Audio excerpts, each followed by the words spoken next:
subscribe, like the video, and, if possible, join Patreon. But if you don't have much money, you can support the channel by watching the novels on euroaudiobooks.com. Remember that you can participate in the polls so that your favorite novel gets published for free. 500 achievement points. In other words, he could not care about checking the system at all at the moment. What appeared in front of him was a vast grassland. Not far from him, a group of ball-chasing birds walked by in a line. Seeing him as a good guest, Coot, Dunio teleported forward one by one. Lucas looked around. Whether it is caves, woods, snow mountains, swamps, it could be seen in this space. Even day and night can appear at the same time. It's like Newt Scamander's suitcase. But Lucas can assure you, the space here is infinitely larger than Newt's. I don't know how Ms. Hufflepuff managed to accomplish this feat in the first place. He really couldn't imagine what level of traceless stretching spell could create such an environment. Lucas picked up the gold cup that fell on the ground. I found an extra mark on my arm. 0. A message came from the sigil. It turns out that this imprint is equivalent to a door key, allowing Lucas to freely enter this space for the first time.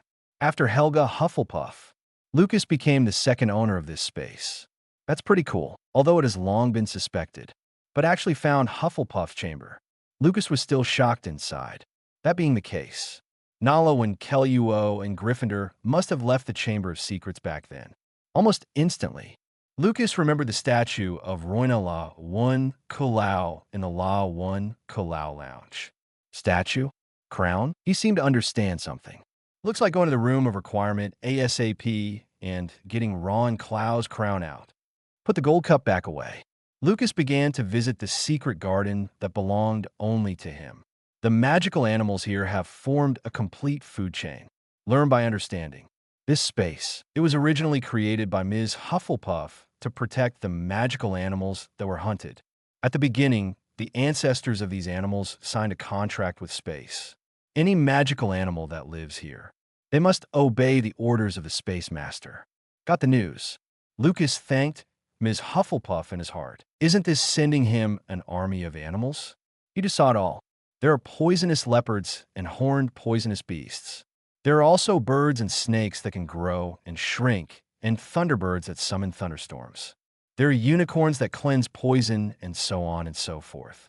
More than these, there are many herbal medicines in the space, and there are even herbal medicines that have long been recognized as extinct. Lucas took a deep breath. He's going to get rich. Wait until Lucas returns to the Hufflepuff lounge. Cedric hasn't come back yet. Hufflepuff left. Lucas tossed and turned all night. Tonight was a very rewarding day for him. First, get more than 10,000 achievement points from the giant eight-eyed spider. Then there was a second confrontation with Voldemort. He also absorbed part of the magic power from the opponent to strengthen himself. After that, he signed a 3-year short-term contract with Dumbledore. At last, it was a coincidence that confirmed his conjecture. Also got a piece of portable space. Oh, Merlin, Hogwarts is such a place full of surprises. Early the next morning, Lucas left the Slytherin quarters before dawn. He came to the outskirts of the Forbidden Forest and released his elf breath with all his strength. Not long after, a gold pony came running towards him. 072. In search of the crown and great wisdom, Harry Potter. Kneeling to customize. Baby unicorns love being around Lucas. Professor Kettleburn would have been surprised to see this. Little guy, come with me, and I will take you to a safer place to live as magical creatures. Even unicorns are very young, but he could already understand what Lucas wanted to express. It took a few steps forward and placed its forehead in Lucas' palm. With a soft sound, one man and one beast disappeared in place. Hufflepuff's secret garden. Lucas appears in a forest with a little unicorn. A group of unicorns are playing leisurely not far away. Sensing his arrival, the unicorns gathered around one after another. Introduce a new friend to everyone. Lucas let the little unicorn behind him. It looks a little scary, always trying to hide behind Lucas. At this time, several unicorns who were also young came up to meet them, just like human children. With a playmate, the little unicorn's fear of unfamiliar environments has eased a lot. Wait until the little unicorn is fully acclimatized to the new environment. Lucas also left the secret garden. Have to say, The space that Ms. Helga has created really works. Passed the test just now. Lucas found that as long as it is a magical animal that enters the secret garden, a contract will be automatically signed. The idea in my heart was verified. Lucas took another look at the forbidden forest in front of him. His exploration of the forbidden forest was only a small part completed. But right now, there are more important things to do. The 8th floor of Hogwarts Castle. Lucas stands in front of the troll, stick 30 dozen silly Barnabas tapestry. I need a place to hide my stuff. Mind your own needs. A delicate door gradually appeared on the wall. Push the door and enter. Lucas immediately froze in place. He was sure that the crown of Ron Clow must be hidden here, because the layout of the room is almost the same as the original. But no one has ever told him that this hidden room is actually so big. Lucas looked across the endless room. Immediately felt a little headache. The crown flies, even though I know it's useless. But he still used the flying curse with luck. A few minutes passed, and there was no movement in the room. Harry deserves to be the person who has the aura of the protagonist, and he can find a crown in such a room. This secret room was probably used as a storage place for waste items. Dilapidated boxes, old portraits, and broken tables and chairs can be seen everywhere. Even Lucas saw a few broomsticks used by medieval wizards. Maybe it's because there's more and more scrap. The room of response also expands the area of the room repeatedly. Until now, the entire secret room is almost the size of 3 football fields. It was a real embarrassment to find a crown in such a large place. Lucas put away his wand, followed the road into the mountains of waste. 2 hours later, Lucas walks out of the room of requirement. Seeing the dust on the wizard's robes, he waved his wand to give himself a fresh clean. Damn it, where did this Voldemort hide his crown? Lucas' tone was tinged with irritation. With such a large area, he may not be able to find it all in 1 year. Lucas! Hermione's voice came from the stairs beside her, looking at the little witch holding a thick book in her arms. Lucas asked, "Going to the library again?" "That's right. Exams are coming soon. I heard that Hogwarts exams are scary." The little witch seems to be suffering from exam phobia recently. I don't know who is spreading the rumors. It is said that the Hogwarts exams are very scary and very difficult. This made Our Lady know it all very anxious. These days I'm either attending class or reading books in a library. Lucas originally thought that after yesterday's trip to the Forbidden Forest, the other party could be somewhat relieved. But now it seems that the effect is not great. "My dear, the exams at Hogwarts are just like Muggle schools, and you are so excellent, you don't need to worry at all." Here, Lucas' address. Hermione's face seemed to be covered with a red glow. She said coquettishly, "What nonsense. There are people everywhere. Maybe the exam is just not difficult for you." During the conversation, the two came to the library. The exam is approaching, and the library is full of young wizards cramming. Lucas had a hard time finding an empty table, looking at the little witch who was studying hard. Lucas, who had nothing to do, found a biography book at random. After a while, I really looked in. He found that the biographies of the wizarding world are actually no different from novels. By the way, Mr. Potter and Mr. Malfoy came to see me just now. They seem to be investigating the Sorcerer's Stone and asked me a few questions. After Hermione finished speaking, she looked at Lucas.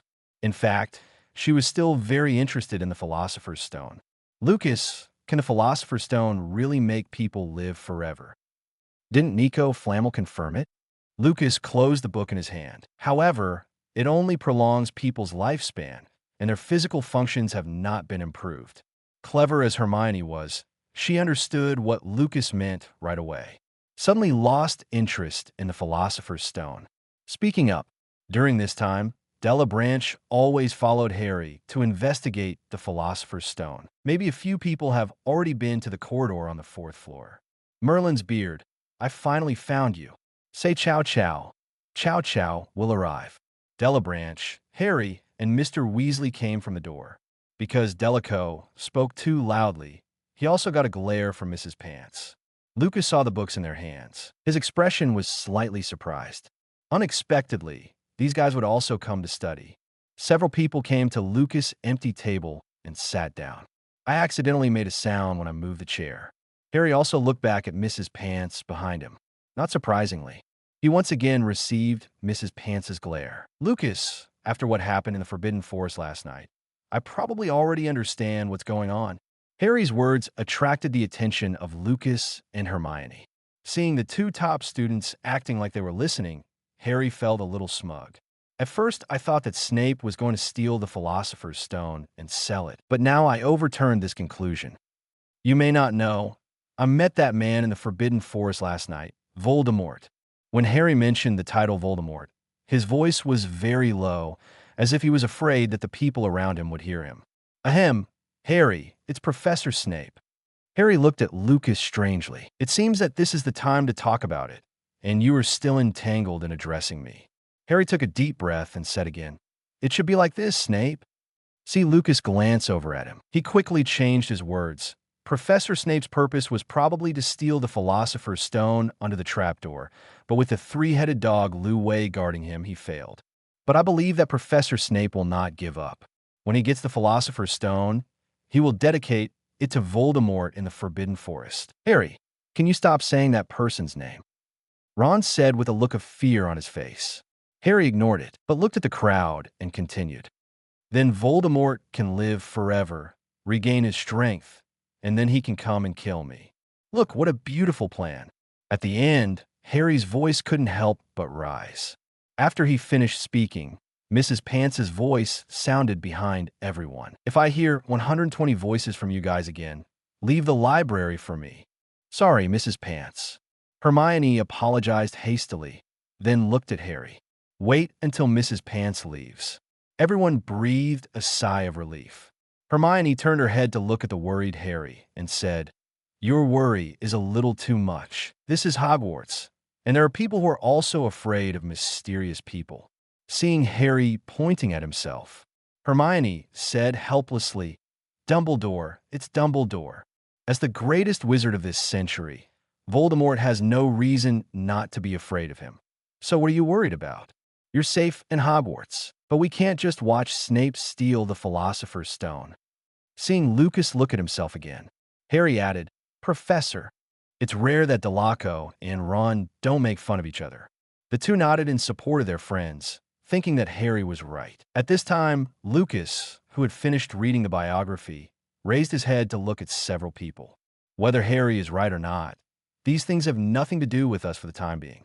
It's only a few days before the exam, and I can assure you that if one of the three of you fails in the exam, it will end badly. It will even affect whether he can enter the Quidditch team next semester. When Lucas said this, he kept looking at Delaco. Mr. Malfoy was still waiting for his son's results to show off to others. If the Delisection exam fails, Lucas can guarantee that Mr. Malfoy must be more dangerous than the three-headed dog. And he didn't want them to continue the investigation at this moment. Everything has to wait until the end of the exam. This exam is the key to whether Lucas can successfully get the Diamond Lottery. Whoever dares to cause trouble at this time, he will give him a win to play. Even Voldemort and Dumbledore. 073.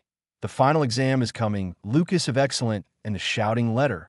Kneeling to Customize. Final exams are finally here. The first-year freshmen looked nervous. The senior students looked at them with evil taste. Sometimes even made threats. Before entering the examination room, Lucas stood in front of Slater's Lynn E. Grader.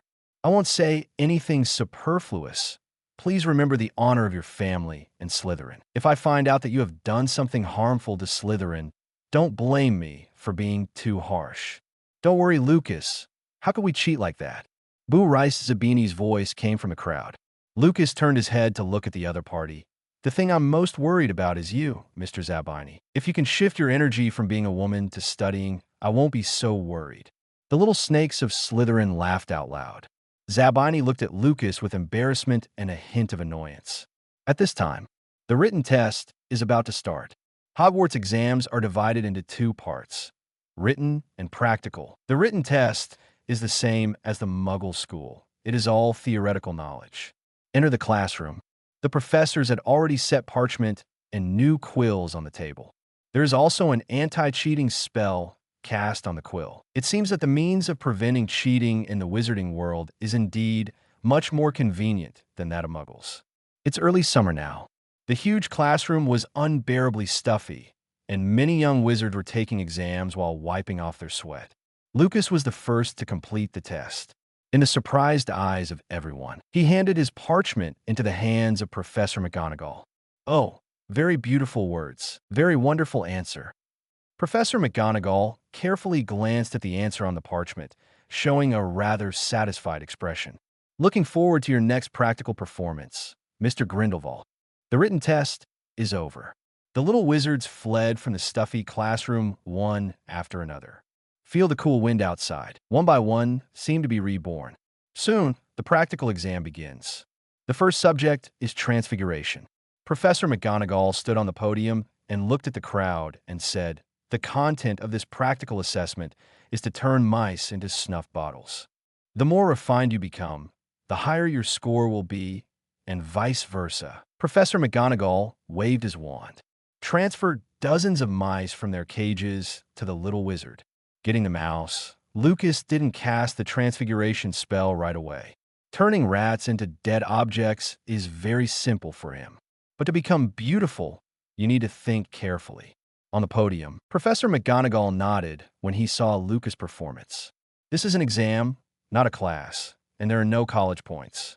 It doesn't help that the transformation is done first. Just then, Professor McGonagall saw Lucas pull out his wand. Accompanied by a crystal light flashed. A snuff bottle with exquisite shape and bright colors appeared in front of Lucas. There's a layer of crystal on the outside of the snuff bottle, and the crystal is a beautiful ink painting of mountains and rivers. The plants and trees in the painting are vivid, as if they are the real existence in the pot. "Oh, very beautiful oriental snuff bottle. Mr. Grindelwald, I think your test result this time should be, oh, thank you, Professor." The conversation between the two attracted the attention of others. Looking at the snuff bottle on Lucas' desk, Ron waved his wand jealously. The mouse in front of him immediately turned into a kettle, but the mouth of the pot is the mouse's head. Hear the screams of mice. Professor McGonagall looked at Ron and shook his head.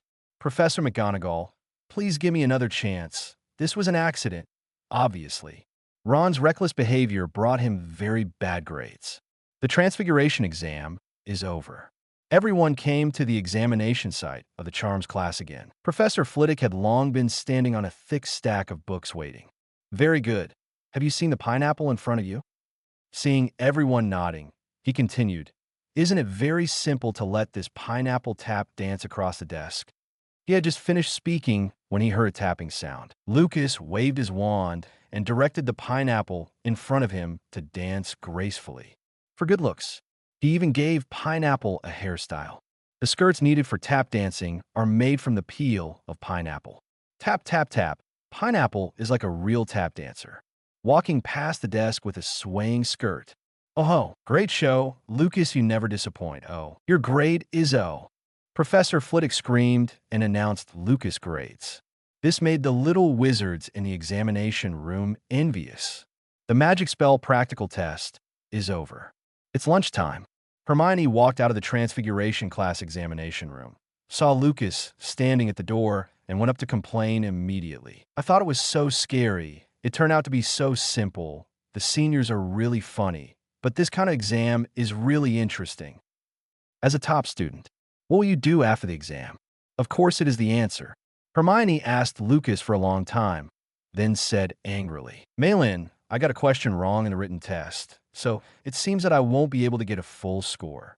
Perhaps you are right and I am wrong. Don't comfort me. I can tell right from wrong. Oh, it's terrible." Looking at the little witch's expression, Lucas really wanted to persuade her not to put too much pressure on herself. But after thinking about it, he didn't seem qualified to say this. Now it seems that the one who puts the most pressure on Hermione is himself. The two had lunch, immediately usher in the afternoon exam.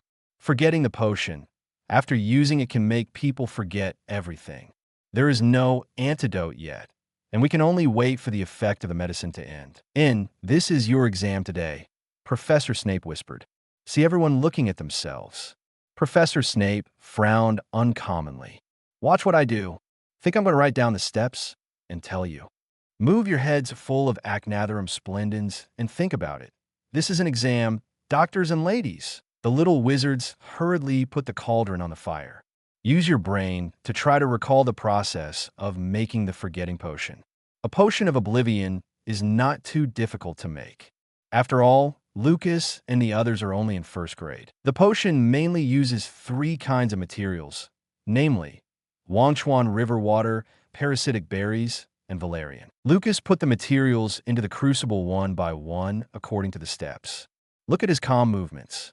There is a hint of satisfaction in Professor Snape's eyes, although he still has doubts about Lucas. But after a semester passed, the other party seemed to be flat and did not make any dangerous moves. The most dangerous time was setting a fire in the Forbidden Forest. Yes, Mr. Grindelwald. With a faint compliment, Professor Snape walked towards Della. As the son of a friend, Della has known Professor Snape since he was a child and received his potion training before entering school. After watching the 2 people who made me most satisfied, Snape's eyes turned to our savior classmate. Mr. Potter, if you were in class at this moment, I would definitely deduct some points from you severely.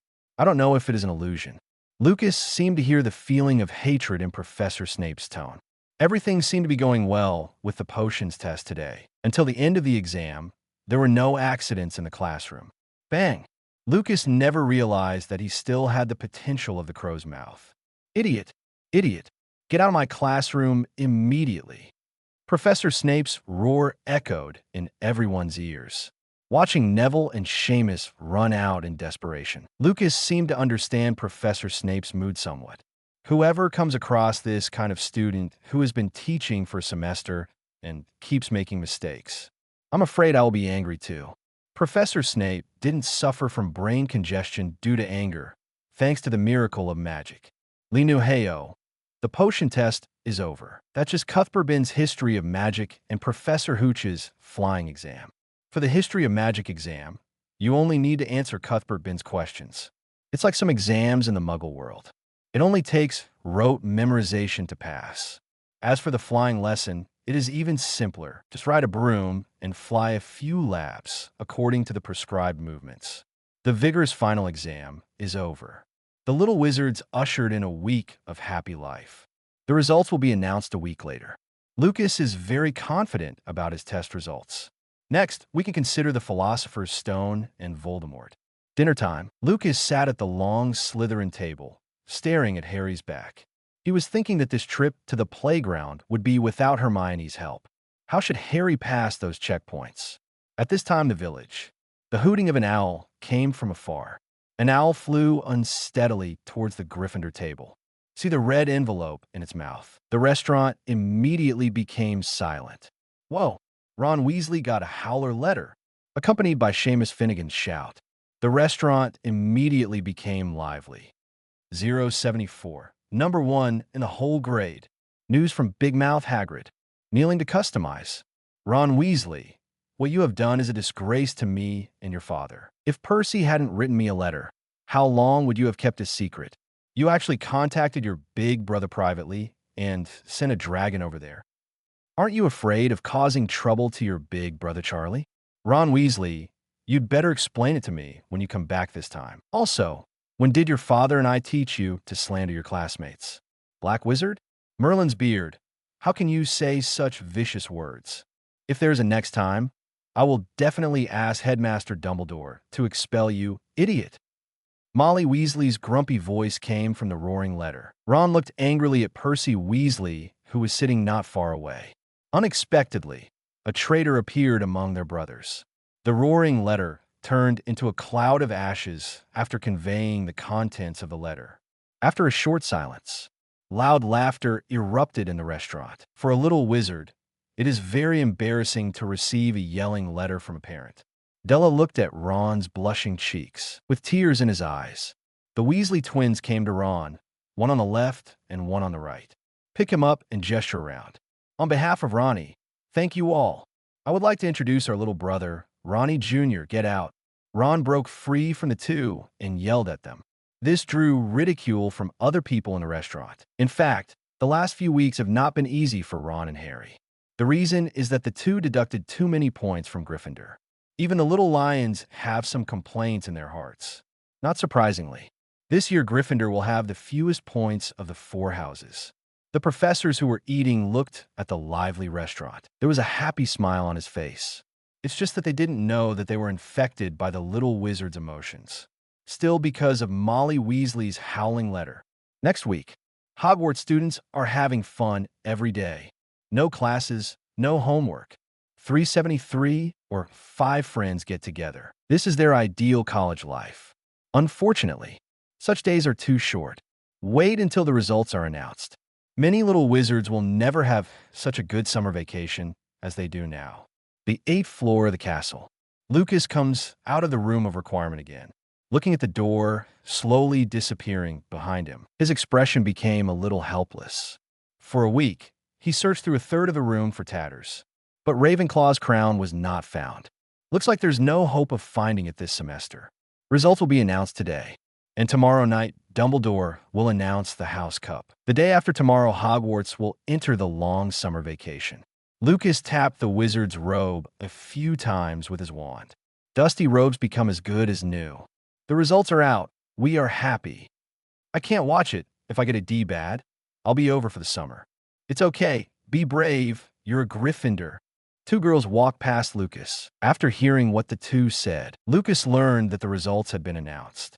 Come to the front of the teaching area. A huge piece of parchment is being posted on the bulletin board. This parchment records everyone's achievements. Being enchanted, little wizards just need to write their names with their wands. The parchment immediately takes on its own merits. Certainly, if you're not very confident about your grades, you can choose to check when there are few people or look for it yourself among hundreds of names. Oh, look who this is.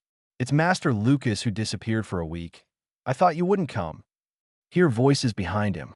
Lucas smiled slightly, turned around and hugged the other, dab in his arms. Sorry, honey, I've been really busy this week. Hermione struggled slightly, but she gave up when she couldn't break free. But seeing the eyes projected from time to time around, and the envious eyes of friends around you, the little witch is both shy and proud. Really, this happens every time. What are you looking for in the room of requirement?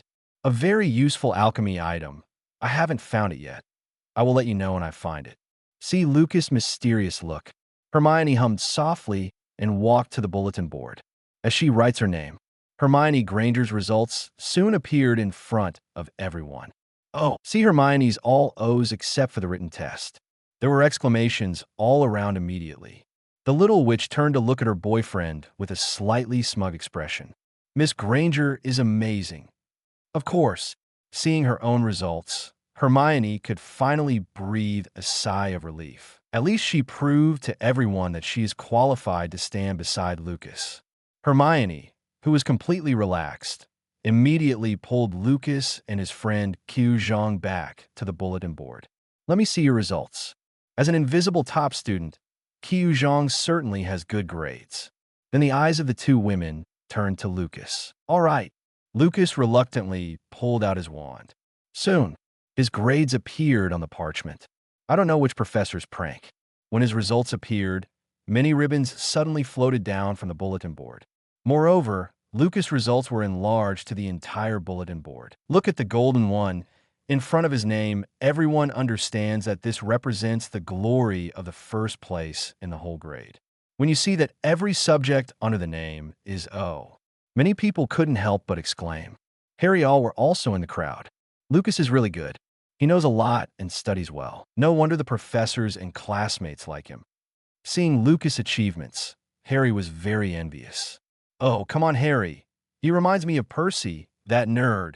He shouldn't be in Gryffindor. Ron complained, dissatisfied. He hated 2 people the most in his life. One is Draco Malfoy. The other is his big brother Percy Weasley. Now it looks like there will be one more, Lucas Grindelwald. See Lucas receiving compliments from the crowd. Ron felt even more uncomfortable. The Weasley twins, who had been lurking aside for a long time, smiled at each other. The 2 separated from the crowd. Wrote, Ron Weasley on the bulletin board. What are you doing? Stop. When Ron found out, it was too late to stop it. Farius and George didn't even think it was obvious enough. They worked their magic to amplify Ron's name even further. Look at his poor grades. The twins said with a pitiful look, "Poor Ronnie. Mom knows your grades, and I'm afraid she will nag you for the whole summer vacation. It even wakes you up every morning so you can review your homework." Oh, Merlin, how pathetic. Ron looked at his grades of 2DS, terrible, and AT troll. I was so ashamed that I wanted to find a crack in the ground and get in. Damn, why is my history of magic grade T troll? How in the world can anyone answer Cuthbert Bin's questions? Harry heard his friend's complaints and didn't know how to explain them. In fact, his grades were not very satisfactory. Before the exam, he is all immersed in the decryption game, but he's better than Ron. At least no one cares about his grades.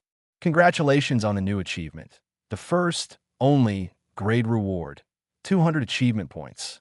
Lucas was relieved by the belated system prompt. As long as you get the Academy Cup tomorrow night, you'll be able to get a chance to draw diamonds. Two beautiful ladies. Would you like to follow me to the restaurant to see what delicious food is available? Hermione and Cho Zhang looked at each other and smiled. Of course, handsome sir. The three top students left the bulletin board with smiles on their faces. A group of young wizards were left thinking hard about how to explain their unsatisfactory grades to their parents. The three of Harry also left the bulletin board because Harry suddenly discovered something very suspicious. How did Hagrid's dragon eggs come about? He thought it necessary to chat with Hagrid. Of course, Della has no objection. He is in a very good mood at the moment.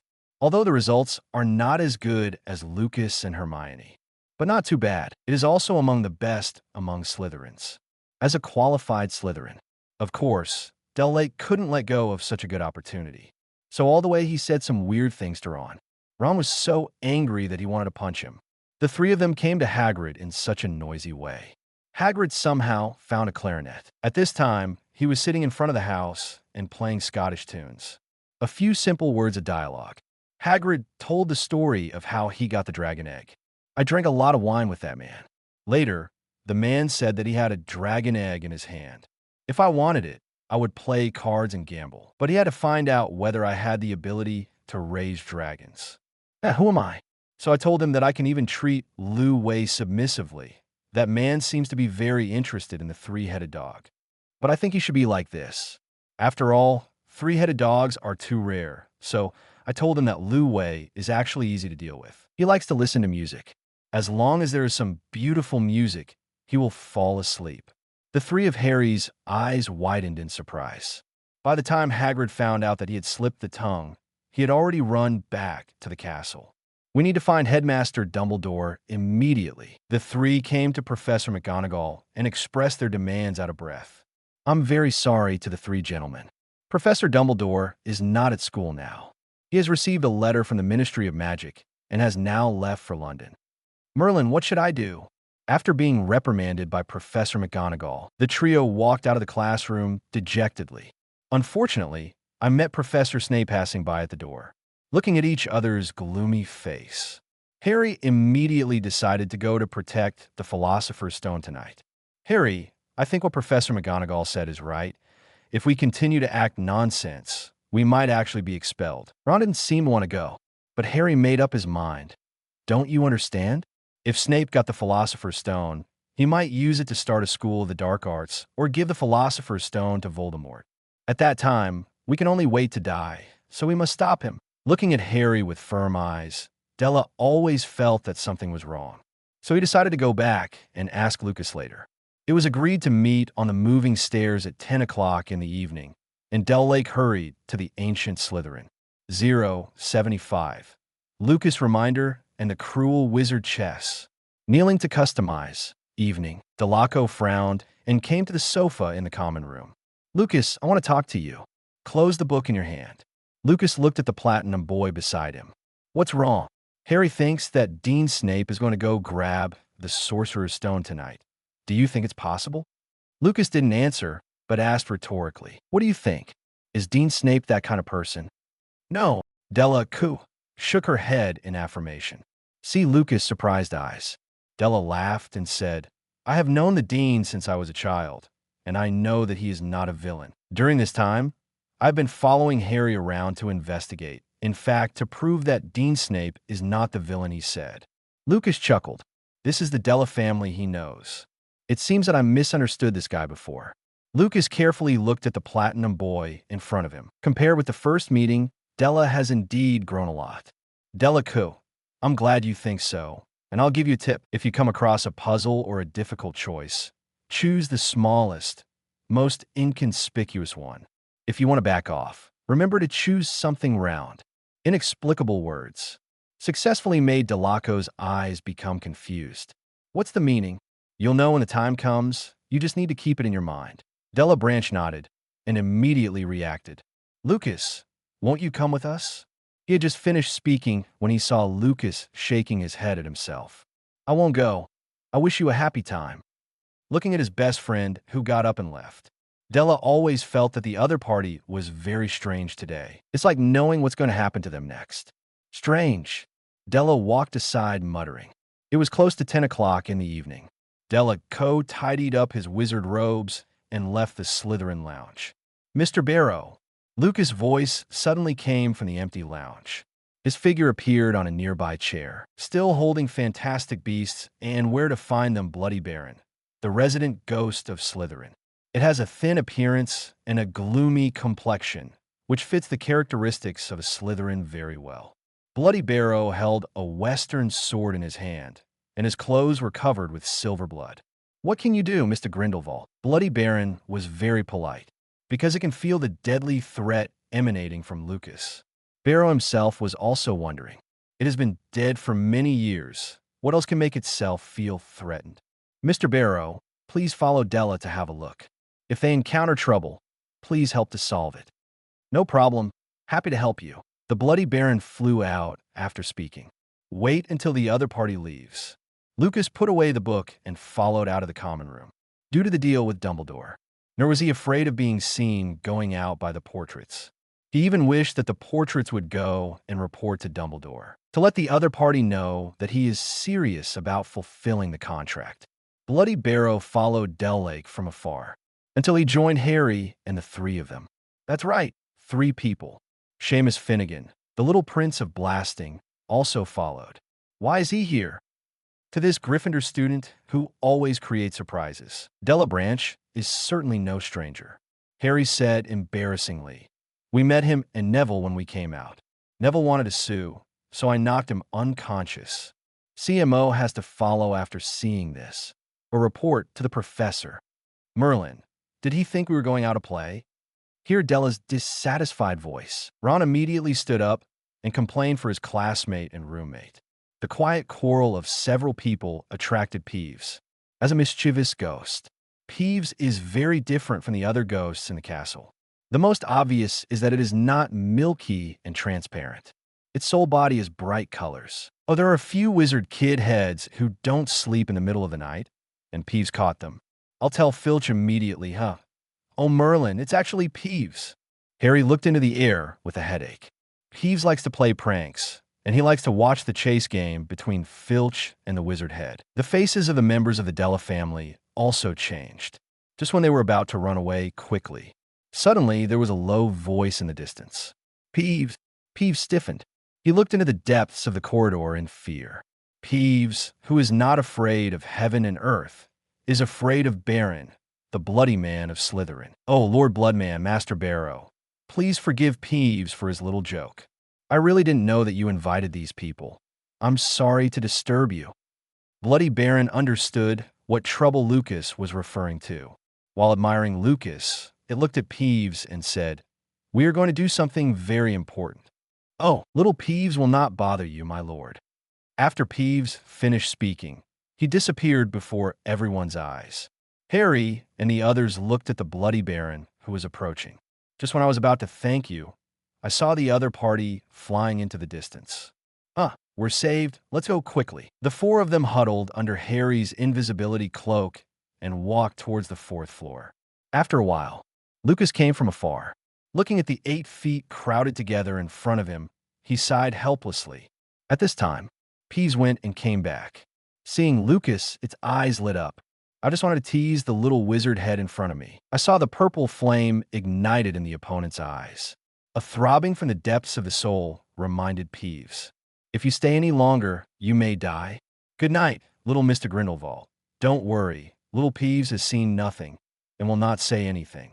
After Peeves finished speaking, he turned to face the wall and covered his eyes. Lucas made his way to the fourth-floor corridor, heard the conversation of Harry and others coming from the room. He immediately cast a disillusionment spell on himself. For people who are busy lifting the dog's paw, didn't notice that the door behind him suddenly opened and closed quickly. Ron, be careful not to wake up the three-headed dog. Look at the clumsy Ron Weasley. Della Branch couldn't help complaining. The two who were already enemies immediately started bickering. Lucas clearly saw Harry let out a long sigh. Probably he also had a headache. Lucas looked at the harp that had stopped beside him. I don't know if I should remind the people who are making noise. Do you feel that something is missing? After Harry finished speaking, the two people in the picture fell silent immediately. Harp, the harp has stopped. Seamus Finnegan reminded. The remaining three looked at the three-headed dog aside in horror. I saw 3 heads and 6 eyes staring straight at them. Jump! Harry opened the trapdoor and jumped in first. Others are not slow. Zero for Flowers jumped into the playground before the three-headed dog bit it off. Lu Wei roared loudly into the trapdoor. Immediately afterwards, it suddenly raised its head to look at where Lucas was hiding. Sniff! Noticed the change in Lu Wei's eyes. Lucas pulled out his wand and swung a swoon. This dog has a good nose. While the other party has not yet woken up, Lucas bewitches the harp. The melodious music sounded again, and Lu Wei gradually fell asleep. Wait for him to come over the trapdoor. See the 4 people entangled in the devil's net. Lucas sighed. He felt like a nanny. Such a simple devil's net can't solve it. Did all 4 of them feed the dogs? Complaints belong to complaining. Still, he raised his wand to help. At this moment, Seamus Finnegan's voice came from below. Luminescence, boom. As expected of the Little Prince of Blasting. A simple lighting spell can actually produce a violent explosion. Thanks to the flames produced by the explosion, the devil's net loosened several people, allowing them to enter the next level. Lucas also took the opportunity to jump from above.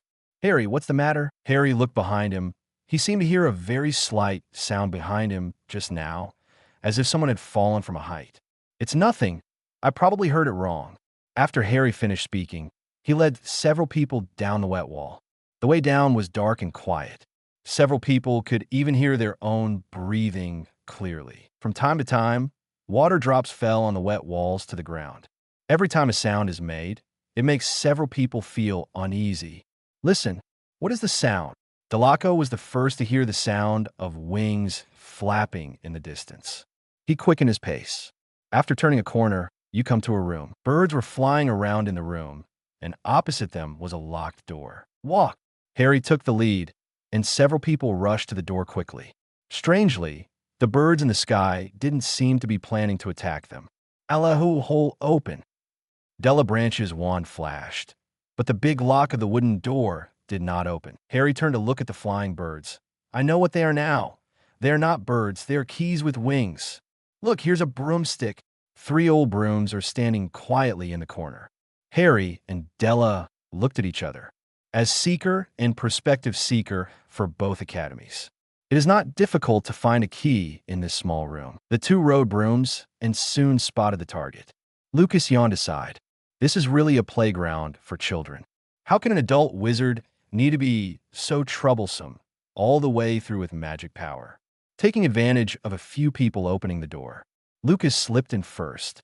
The remaining human flesh wizard chess shouldn't be a problem. Don't worry. According to the original book, there is no need to worry about the next troll. The potion level has a hint from him to Della, so he should be able to pass it easily. Lucas let out a long breath. The time to play games with the kids is finally over.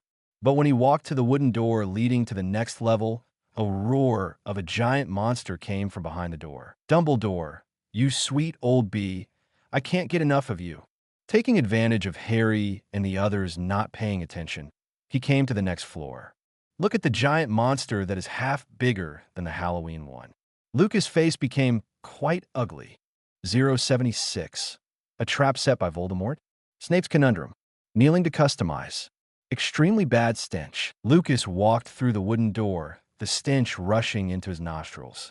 The room behind the door is not that big, barely enough for the troll to move around in it. At this moment, the troll was angrily smashing the surrounding walls.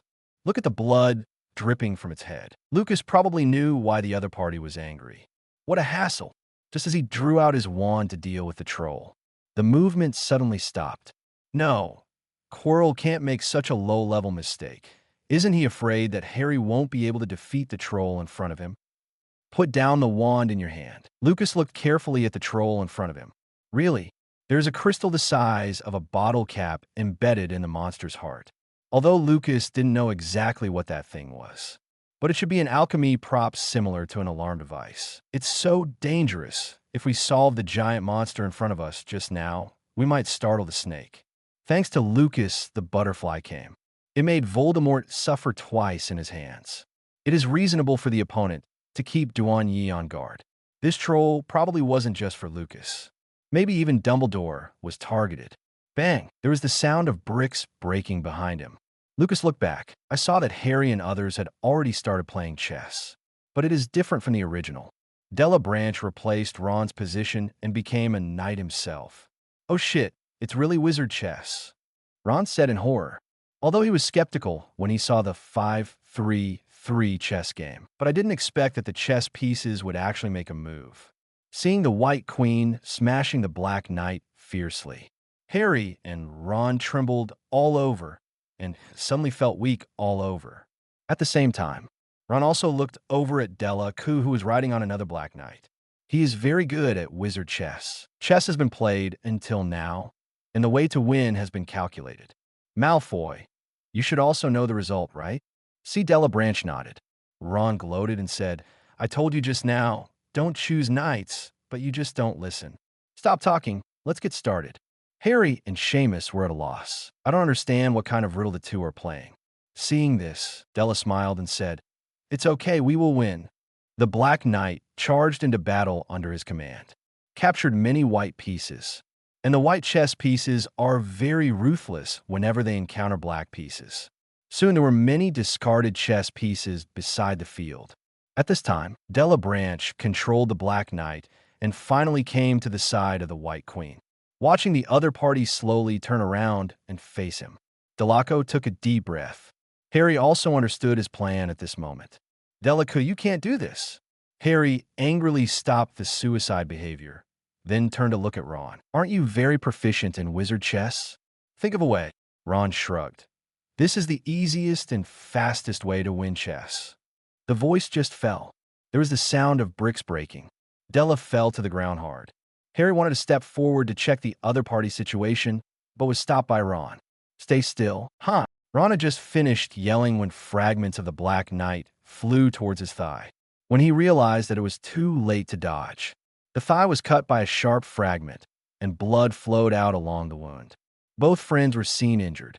Harry was sweating profusely, but he also knew that this game of chess had reached a critical moment.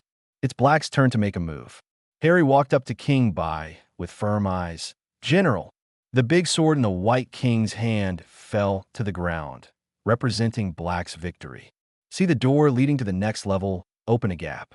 Harry breathed a sigh of relief. Della Caron, how are you doing?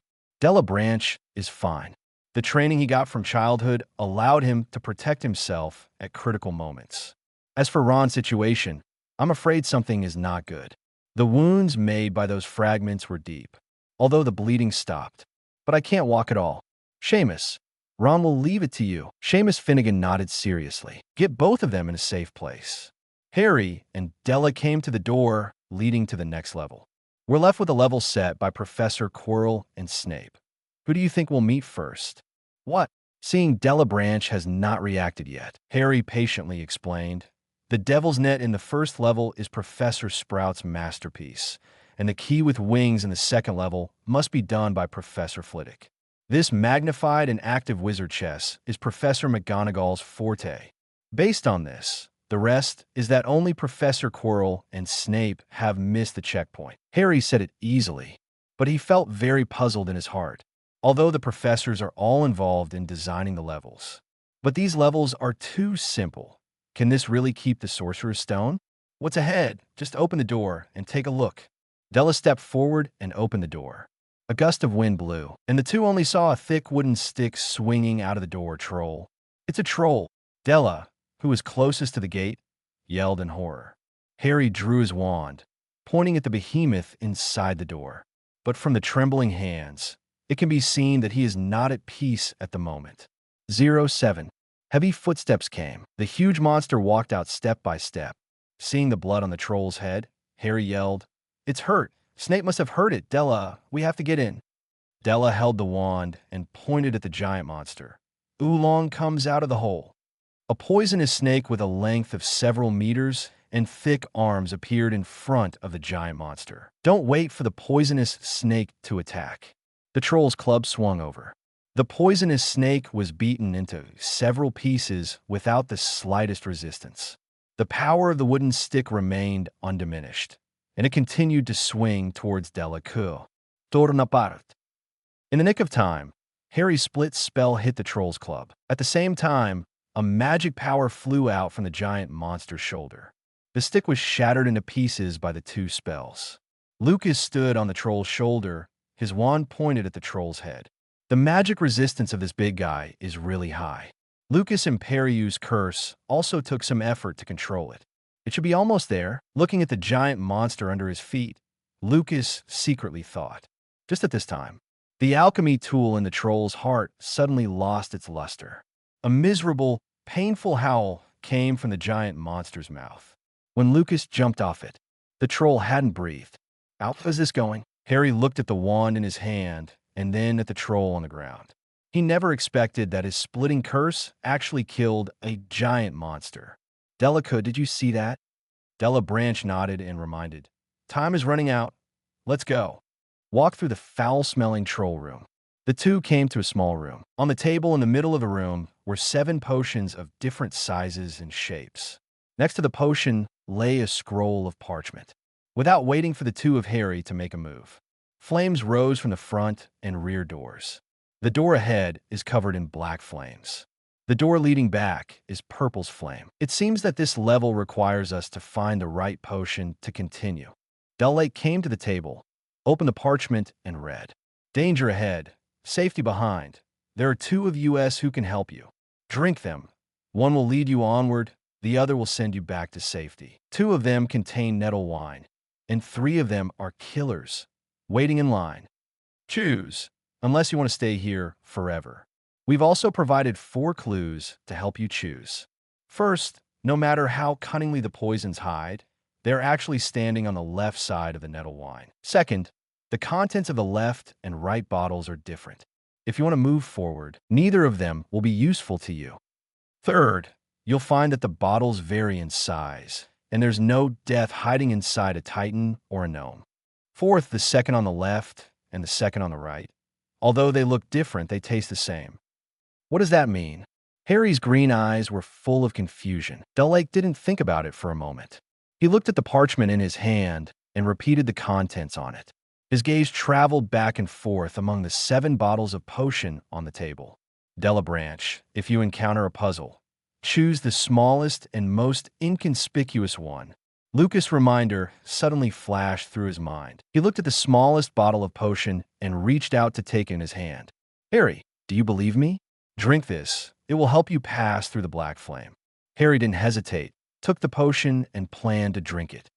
So little? Looks like it's only enough for 1 person. It seems so. It's up to you then, Delacour said, and picked up a round bottle of potion.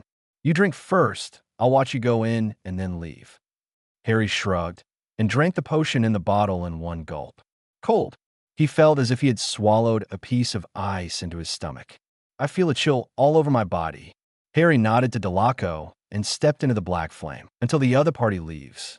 Della looked wryly at the potion in his hand. Lucas, you really know everything. Is all this just a game? A game to play with the Savior. Lucas stood in the corner of the room. His face was full of relief. Sure enough, you only need to give a little hint to guess the purpose behind this game. Della, it's not good for you to get too close to Harry.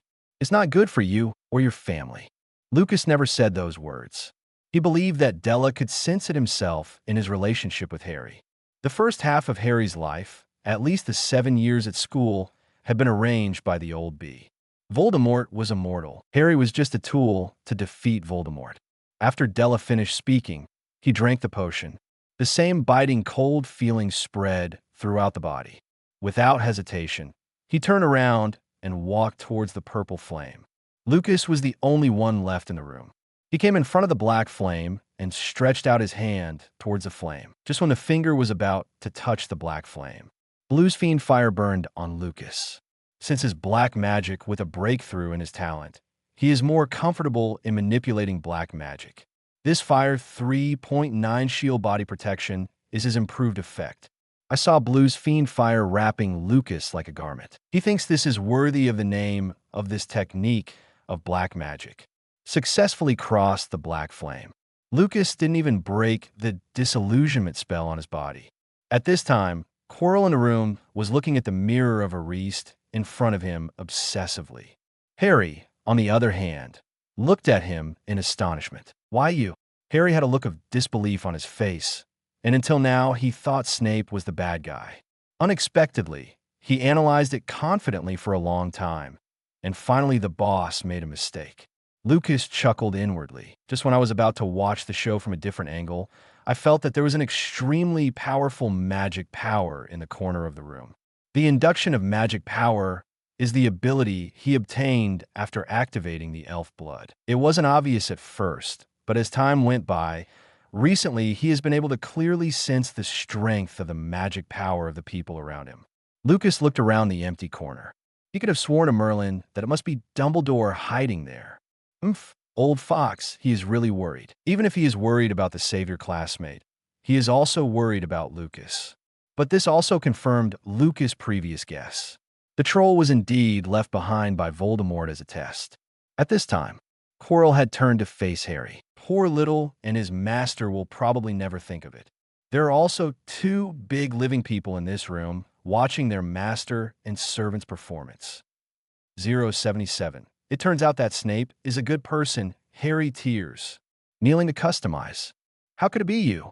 I mean, shouldn't it be Snape? Yeah, Snape doesn't look like a nice guy, and with him around, who would doubt poor stuttering? Professor Quirrell.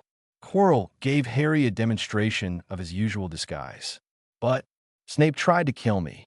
Seeing Harry's stubbornness, Lucas, who was hidden by the side, felt that he was about to have a cerebral thrombosis. Everyone is so obvious.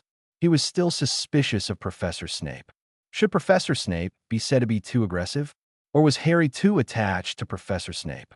Lucas clearly sensed that the breath in the direction of the corner was suddenly disturbed. Maybe Dumbledore didn't expect his savior to be a single-minded one? Quirrell let out a low laugh. There is pride in the laughter. It seems that he is satisfied with his past disguise. Wrong, Potter. I was the one to kill you the day at the Quidditch pitch, when your friends set Snape's robes on fire, causing a riot in the auditorium. Frantic people knocked me down, interrupted my spell casting, and if I had a few more seconds, I'd have you fall off that damned broom. Even if Snape counter-curses you, it won't help. Quirrell's last words were like a bolt from the blue. Harry said 30 in disbelief. You said Snape was there to save me? Of course. Why do you think Snape himself judged the second Quidditch match? He hated riding a broomstick. Everyone thought Snape didn't want Gryffindor to win, including you. But he was just afraid that I would curse you again. In fact, he was too worried with Dumbledore on the scene. I can't do anything. And Snape managed to get everyone's distaste, including the professors. Oh, that's wonderful. Here Quirrell explained. Harry's mind went back to what Lucas had said. Some people look like bad guys, but they have a delicate heart, while some people look harmless to humans and animals, but they are murderous demons behind their backs. Isn't this sentence referring to Snape and Quirrell? Could it be that Lucas already knew there was a problem between the two? Can't stand Harry thinking about it. Quirrell just snapped his fingers lightly. A few strong ropes tied Harry up. He dragged Harry to the mirror of Ariste, obsessively looking at the picture in the mirror. I saw from it that I got the Philosopher's Stone, and I dedicated it to my master. I clearly saw that it was inside, but I couldn't get it. Do I want to smash the mirror? Master. Harry got to the point. That's right. I have a powerful master. I often blame myself because I can't complete the tasks assigned by the master, and I even hide in places where no one is there and cry.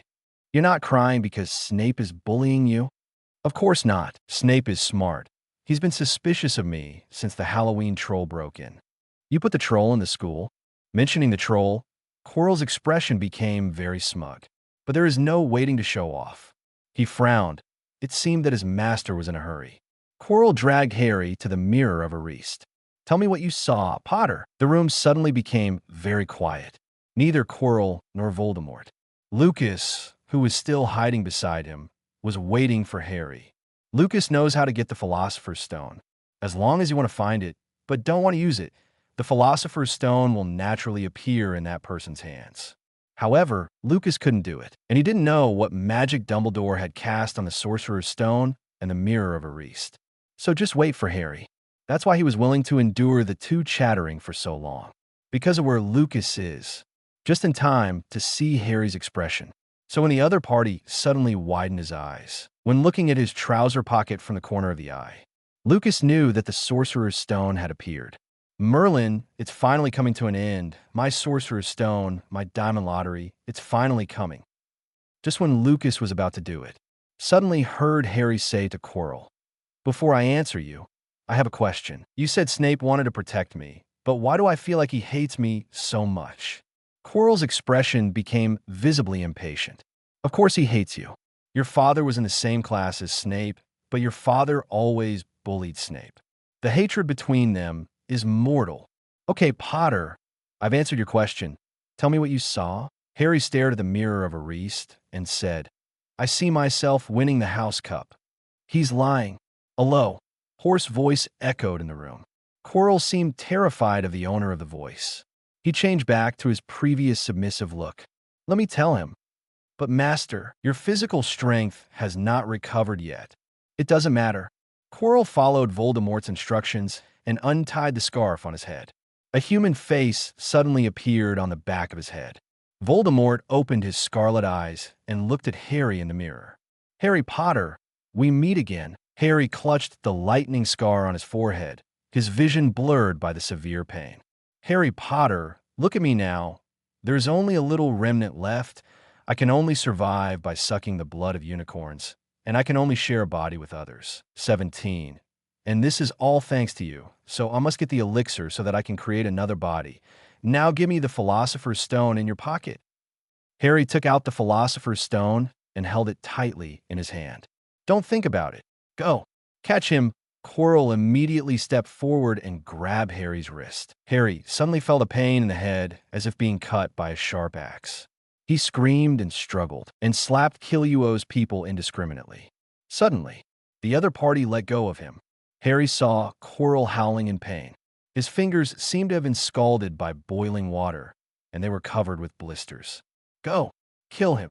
Voldemort's voice came again. Quirrell stepped forward, enduring the excruciating pain. He grabbed Harry's neck with both hands, trying to strangle him to death. The lungs are getting less and less breath. Harry's eyes were also getting darker. He knew that if he went on like this, he would definitely die. Just before Harry was about to pass out, Quirrell let go of his neck with a scream. Looking at Quirrell's red hands, Lucas, who was hiding aside, looked solemn. Lily 447, the magic that Potter sacrificed his life for was really powerful. It wasn't just that Voldemort couldn't do harm to Harry. Even the person he possesses is the same. I just don't know what the name of this magic is. There is no magic that has the same effect as this kind of magic among the magic known to the public. Lucas guessed that this magic traded life for protection, which seemed great. But the category should be attributed to the list of black magic. So here comes the problem. Lily Potter, a muggle-born witch. How to learn such a powerful and suspected lost black magic. Lucas frowned, glancing around the corner. Will it be Dumbledore or the Potter family's own collection?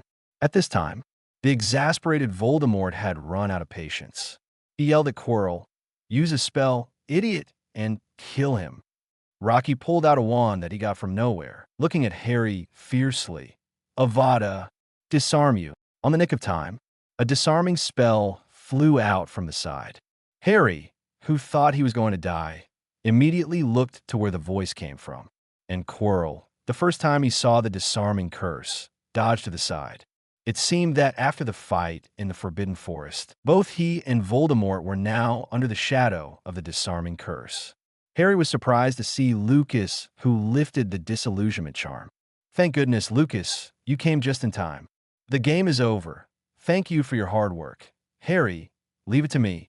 Lucas stood in front of Harry with his wand in hand. See Quirrell's wary eyes. He reminded with a smile. Professor Quirrell, be careful. I won't hold back today. 078. In the future, after 10 seconds, Dumbledore engages in a sneak attack, kneeling to customize. It's you. Quirrell's wary eyes. It surprised Harry on the side. Also surprised was Quirrell himself. How did you escape the troll attack? Oh, you said that stupid big guy. I just cast the disillusionment charm and stood there waiting. As for the alchemy tool in its heart, why can't I see such obvious flaws? Lucas spread his hands.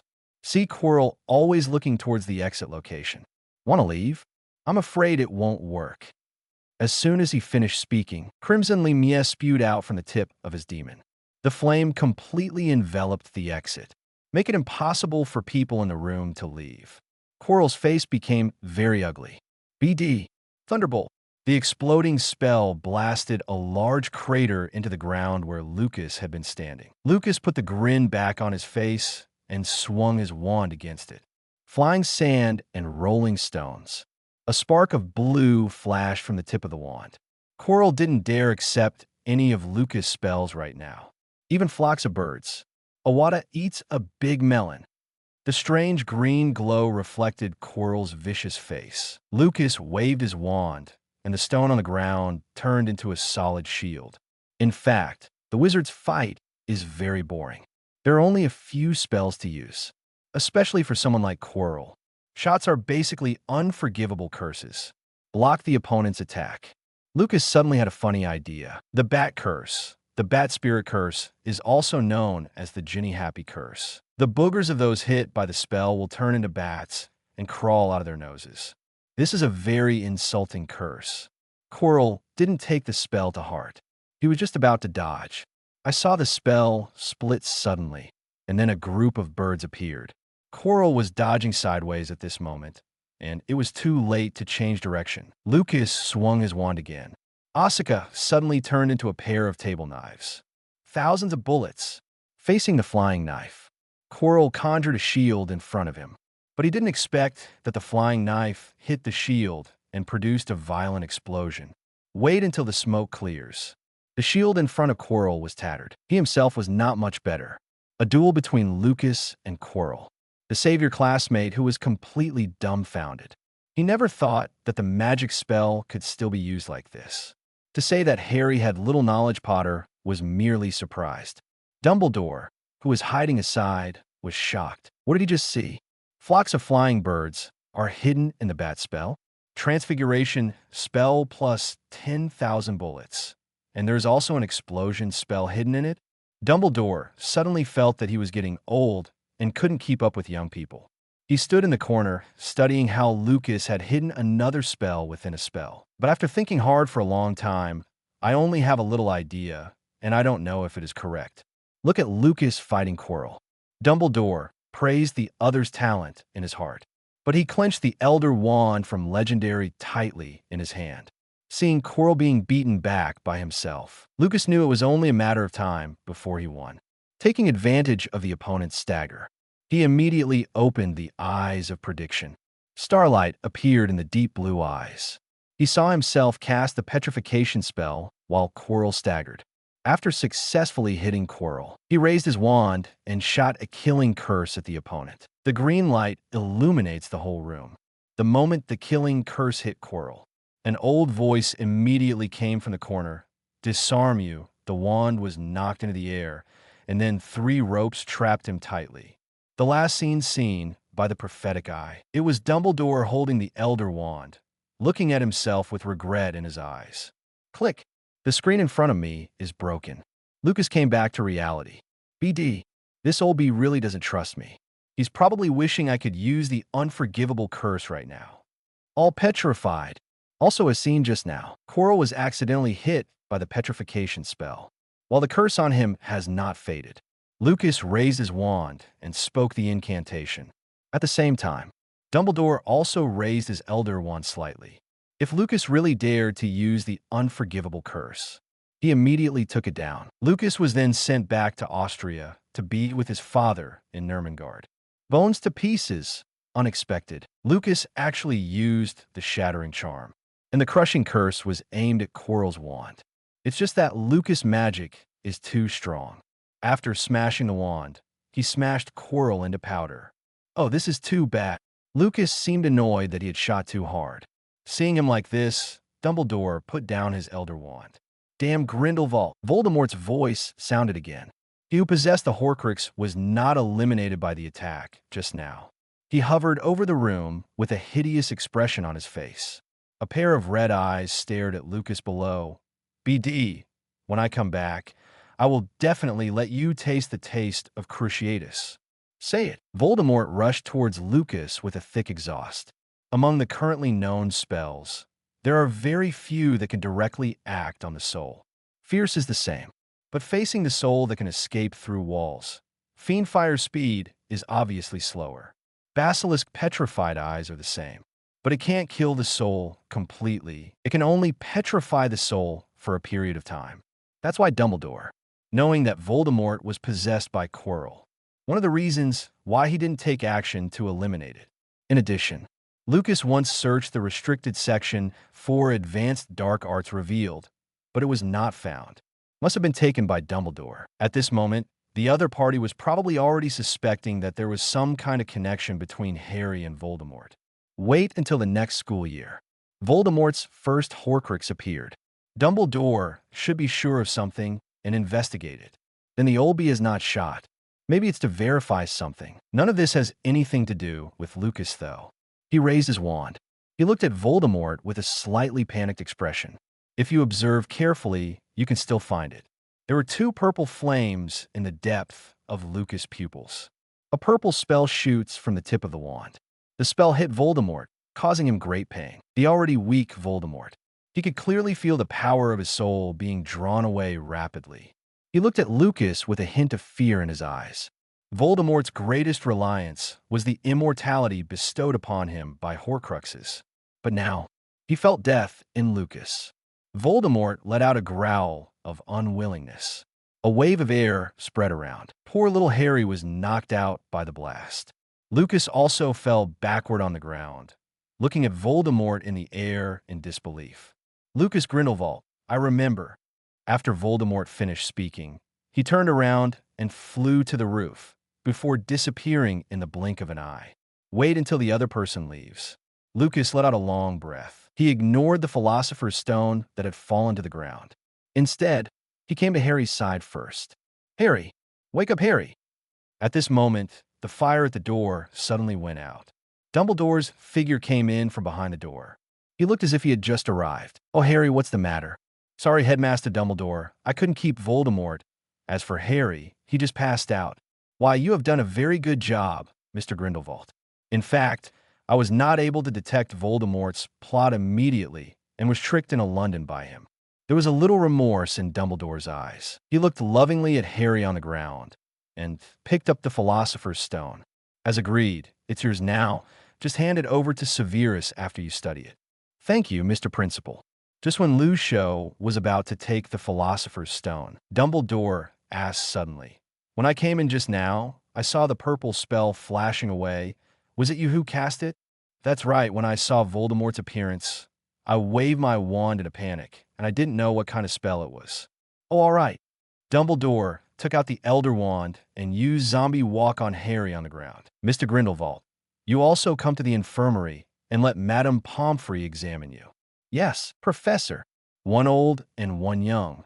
The two foxes are acting. Lucas knew Dumbledore wouldn't believe his own words. But as long as he firmly insisted that the soul devouring was just the result of accidentally waving his magic wand, Dumbledore couldn't do anything about it. It's just a pity that he played so hard when he fell just now. Infirmary. Madame Pomfrey babbled that Lucas wasn't paying attention to his body, while handing the potion into his hand. It's okay, but I found that you have a little cold. Drink it and you'll be fine. Thank you, ma'am. After drinking a bottle of cold potion, the chaotic brain became much clearer. At this time, Harry also woke up from the coma. Professor, the Philosopher's Stone. Calm down, kid. Quirrell didn't get the Philosopher's Stone. Hear what Dumbledore said. Harry immediately relaxed. I saw him looking suspiciously at the mountain of gifts beside the hospital bed. Dumbledore explained with a smile. It's all from your friends and admirers. What happened between you and Quirrell in the dungeon should have been a secret. But for some reason, the news leaked out, and now the whole school knows about your heroic deeds. It's not me, it's Lucas.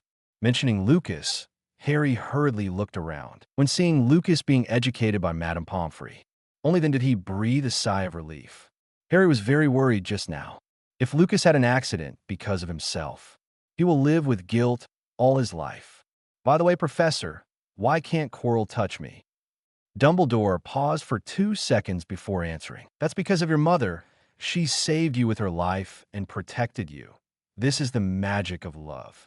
Voldemort will never understand that your mother's love is so strong that no matter how powerful it is, it turns into an amulet hidden in your skin with money to protect you forever. Lucas covered his mouth and gestured to the two of them for the potion in his hand. It seemed that he wanted to tell them that he was just choking on the hard-to-swallow potion.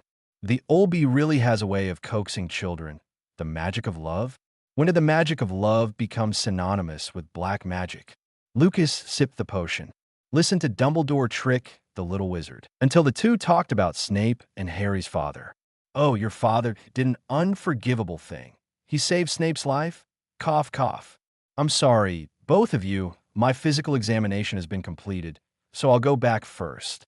Not waiting for the reply from the two, Lucas hurried out of the infirmary. He was afraid that if he stayed any longer, he would laugh out loud. Return to your own dormitory. Lucas took out his wand and saw the magic of purple cast from the top. Gradually formed a button-sized purple rhombus crystal in his palm. Lucas opened his mouth slightly. The crystals were swallowed immediately. Wait until the power of the soul in the crystal is completely integrated with him. Lucas clearly felt the magic boosting it a bit. Even the spirit is much better than before. This is probably the performance of the increase in soul strength. Put the wand on the desk aside. Lucas took the Philosopher's Stone out of his pocket. Congratulations to the host for obtaining a new achievement. Capturing the Philosopher's Stone. Obtaining a reward. 200 achievement points. Ding, I found the alchemy tool, the Philosopher's Stone. The system can get a chance to win a platinum lottery once. The winning rate is 100%. Do you want to exchange it? 079. The old bee is a demon? Whoever steals my Academy Cup will die. Kneeling to customize. Lucas shook his head in denial. The Sorcerer's Stone, that was hard to come by. Of course he can't exchange it. Take out the props obtained before. Mirror Crystal. Watching the mirror crystal gradually turn into the Sorcerer's Stone, Lucas smiled in satisfaction. Now try the effect of the Philosopher's Stone. It is currently known that the Philosopher's Stone can make the elixir of life. But the disadvantage is obvious. It only prolongs life, but does not prolong body function. That's why Nicole Flamel lived so hard. A little bit of big movement would break his bones. Secondly, the Philosopher's Stone can also turn metals into pure gold. Lucas fetches his own cauldron. Attach the Philosopher's Stone to the outer wall of the cauldron. As his magic power slowly poured into the Philosopher's Stone, the crucible gradually turned into a golden cauldron. It's dazzling. Lucas squinted and tossed the cauldron aside. Then he carefully looked at the Philosopher's Stone in his palm. Soon, his brows were wrinkled. This Sorcerer's Stone is not as powerful as imagined. Turning metal into pure gold seems to consume a mysterious energy inside the Sorcerer's Stone, and this energy is still irrecoverable. That is, if Lucas uses it multiple times, it turns into pure gold. One day, the Sorcerer's Stone will become the common stone. It's boring. After a long time, it's a waste. I thought it was really the Philosopher's Stone. The next day, it's finally the last day of the school year for the little wizards of Hogwarts. At this time, everyone gathers in the restaurant. Today is different than ever. There are Slytherin House snake banners all over the restaurant. Even the decorations in the restaurant have become silver or green. The whole restaurant was in a Slytherin vibe. The most important honor of the year, the Academy Cup, will be awarded tonight. 570, and the house points of Slytherin College. It surpassed the second Lewin Kelluo by nearly 50 points. Lucas came to the restaurant early. He didn't hang around the other tables today. Instead, he sat gracefully in his own position. The same goes for the rest of the snakes. Lucas swept across the faces of the crowd. I saw the excited hearts under their calm faces. Glory, too important for a Slytherin, but Lucas felt faintly uneasy. Start this morning. All 4 colleges are blazing about Harry Potter defeating the evil Professor Quirrell, protecting the precious Sorcerer's Stone. That's not a good sign. Lucas turned to look at the teacher's seat. Apart from Dumbledore, the other professors were already there. I don't know if the old fox is preparing for something shameful at this moment. Time passed by every minute and every second. The students from the 4 colleges have basically arrived, although everyone is talking in a low voice. But the gathering of hundreds of people still makes the restaurant noisy. Until the arrival of Harry Potter, the students of the 4 colleges became silent. They all looked at Harry at the door. The other party acted as if nothing had happened. He took a step towards his friend Ron. The noisy conversation sounded again. It's just that Shindu looked at the Gryffindor long table vaguely in the eyes of many people. I thought you were going to spend tonight in the infirmary. Hearing jokes from friends, Harry smiled and replied, "Of course not. I have to attend such an important dinner party. In fact, Madame Pomfrey was very worried and even checked my health before going out." Harry, congratulations on beating Quirrell. You're amazing. That's right. Harry Potter once again defeated the evil dark wizard. The Weasley twins poked their heads next to Harry and said, even a normally serious Percy Weasley congratulated Harry, with a couple of Weasleys taking the lead. The others immediately stepped forward to express their admiration to Harry.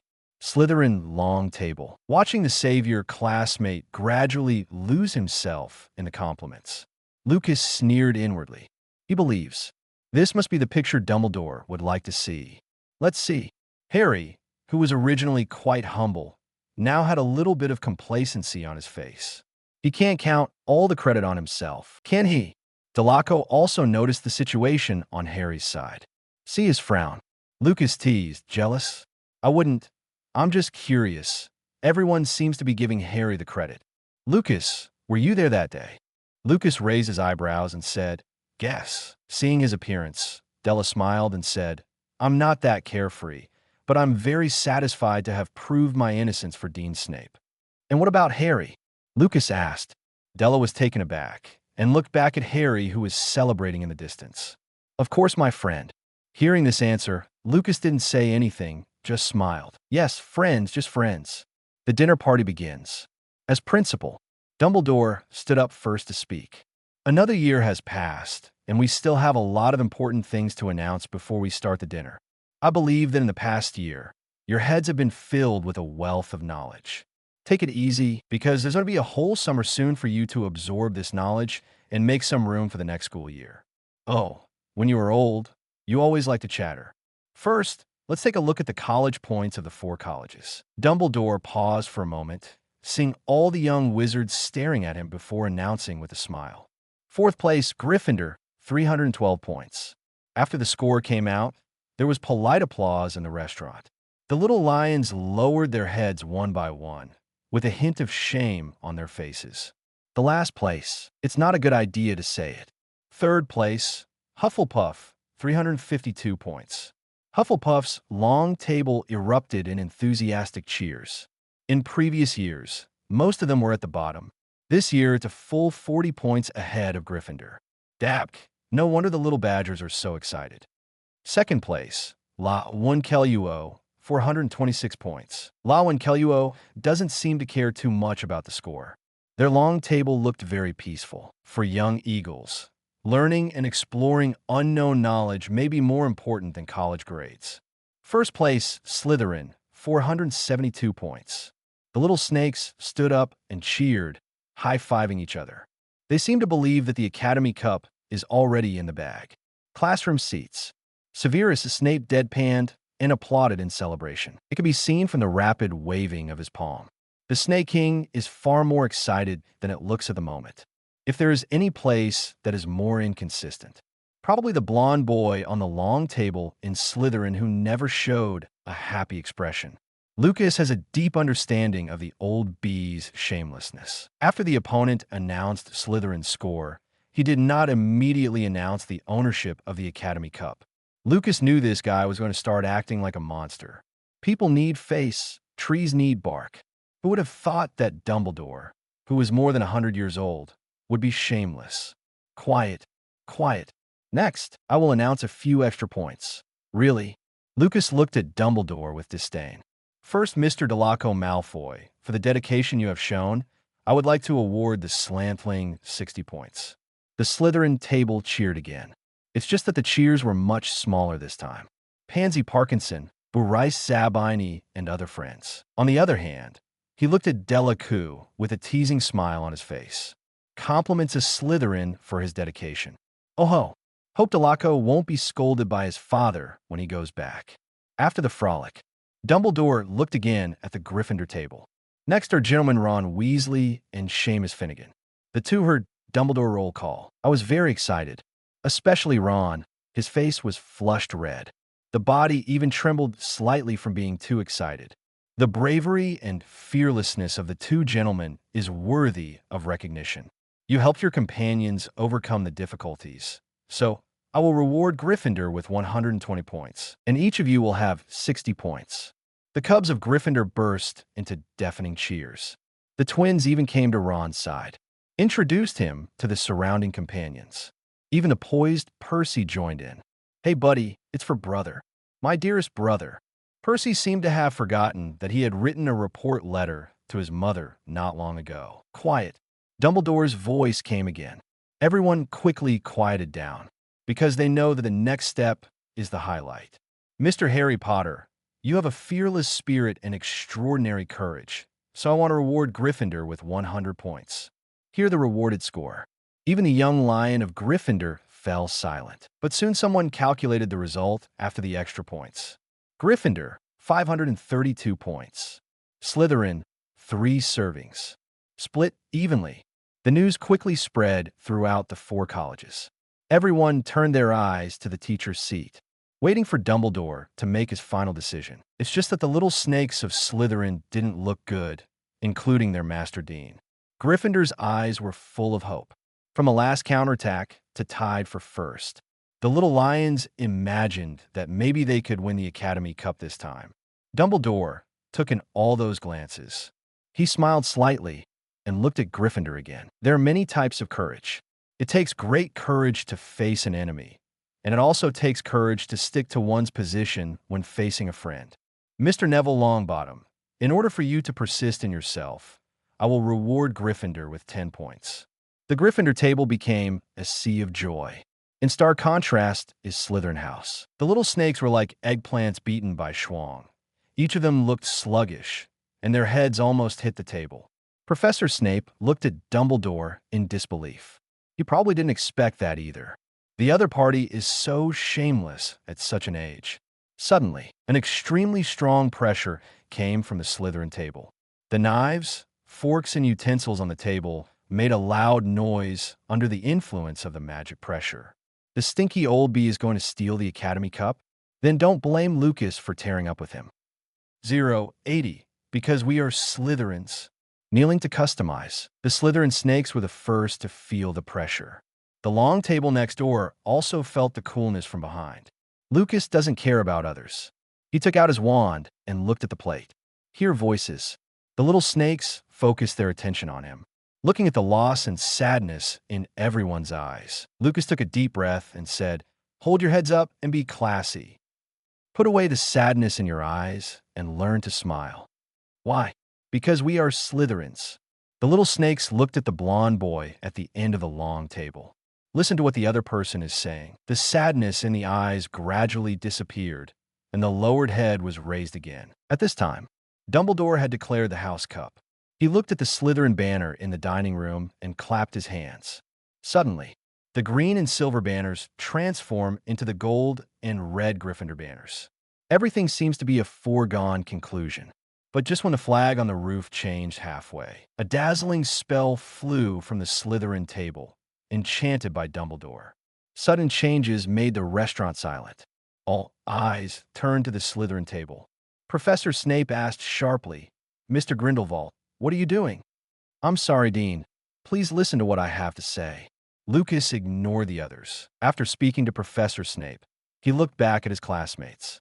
"We make decisions before we act. We always strive for perfection in everything we do, and honor is more important than anything else in our hearts."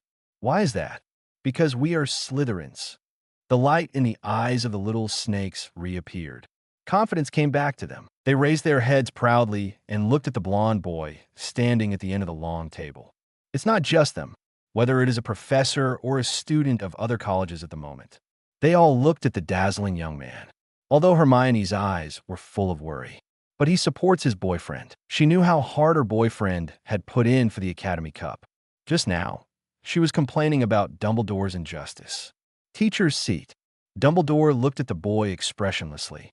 "Really like it." Grindelwald gave such an impassioned speech back then. With his unparalleled personality charm, he has won many followers. "Really like it." Back then, Tom Riddle also conquered the students of Slytherin. Only then did the Death Eaters, who frightened the entire wizarding world, appear, looking at the high-spirited blond boy in the distance. Dumbledore's eyes flickered on and off. Will he be the next Grindelwald or Voldemort? When Dumbledore asked his own heart, suddenly he saw the boy looking at him. He saw the anger and unwillingness in the other party's eyes. Immediately, there was a new idea. Lucas Grindelwald probably won't be those two. Although he is cunning and shrewd, he is easily angered. Irritability can often become a fatal weakness. Lucas averted his gaze. He looked at his classmate again and said, "We are proud of Slytherin's glory. We are proud of Slytherin's pride." Why? Because we are Slytherins. The little snakes shouted this sentence loudly. And they're also proud of this sentence in their hearts. Even Snape, who was sitting in the teacher's seat, echoed in a low voice. Under the gaze of everyone, Lucas nodded in satisfaction, as if pleased with the behavior of the Slytherin students. "Therefore, we will not accept insults of any kind, not even by Mr. Principal." Confront Dumbledore. Lucas walked from the end of the long table to the teacher's seat step by step. He asked Dumbledore, "Mr. Headmaster, I remember you announced 2 bans before school started. First of all, this school prohibits any student from going to the Forbidden Forest without permission." Dumbledore nodded, already guessing what Lucas was up to by now. He was about to cut Lucas off, but the other party was the first to say the rest. "Second item, Mr. Filch, the administrator, asked you to convey that the corridor on the 4th floor is also forbidden to go. It is very dangerous, unless you don't want to live. As far as I know, the Philosopher's Stone is hidden in the dungeon in the hallway on the 4th floor, right?" Dumbledore nodded resignedly. Lucas turned to look at Prefect Gemma Farley. "Senior Farley, as a prefect, what should I do if a student in my college violates the ban?" Dumbledore's face changed, and he was about to stop it. Gemma Farley had already stood up and said loudly, "Draco Malfoy, because you violated the school opening ban privately, as a prefect, I will deduct 60 Slytherin points." The prefects of each college have the power to deduct points, but they can't add points. Adding points is a power that only professors enjoy. Following Gemma, Farley's voice fell. The number of emeralds in the Slytherin hourglass in the hallway decreases rapidly. Lucas nodded in satisfaction. Then he looked at Albus Dumbledore, who was sitting in the middle of the teacher's bench, dressed like Santa Claus.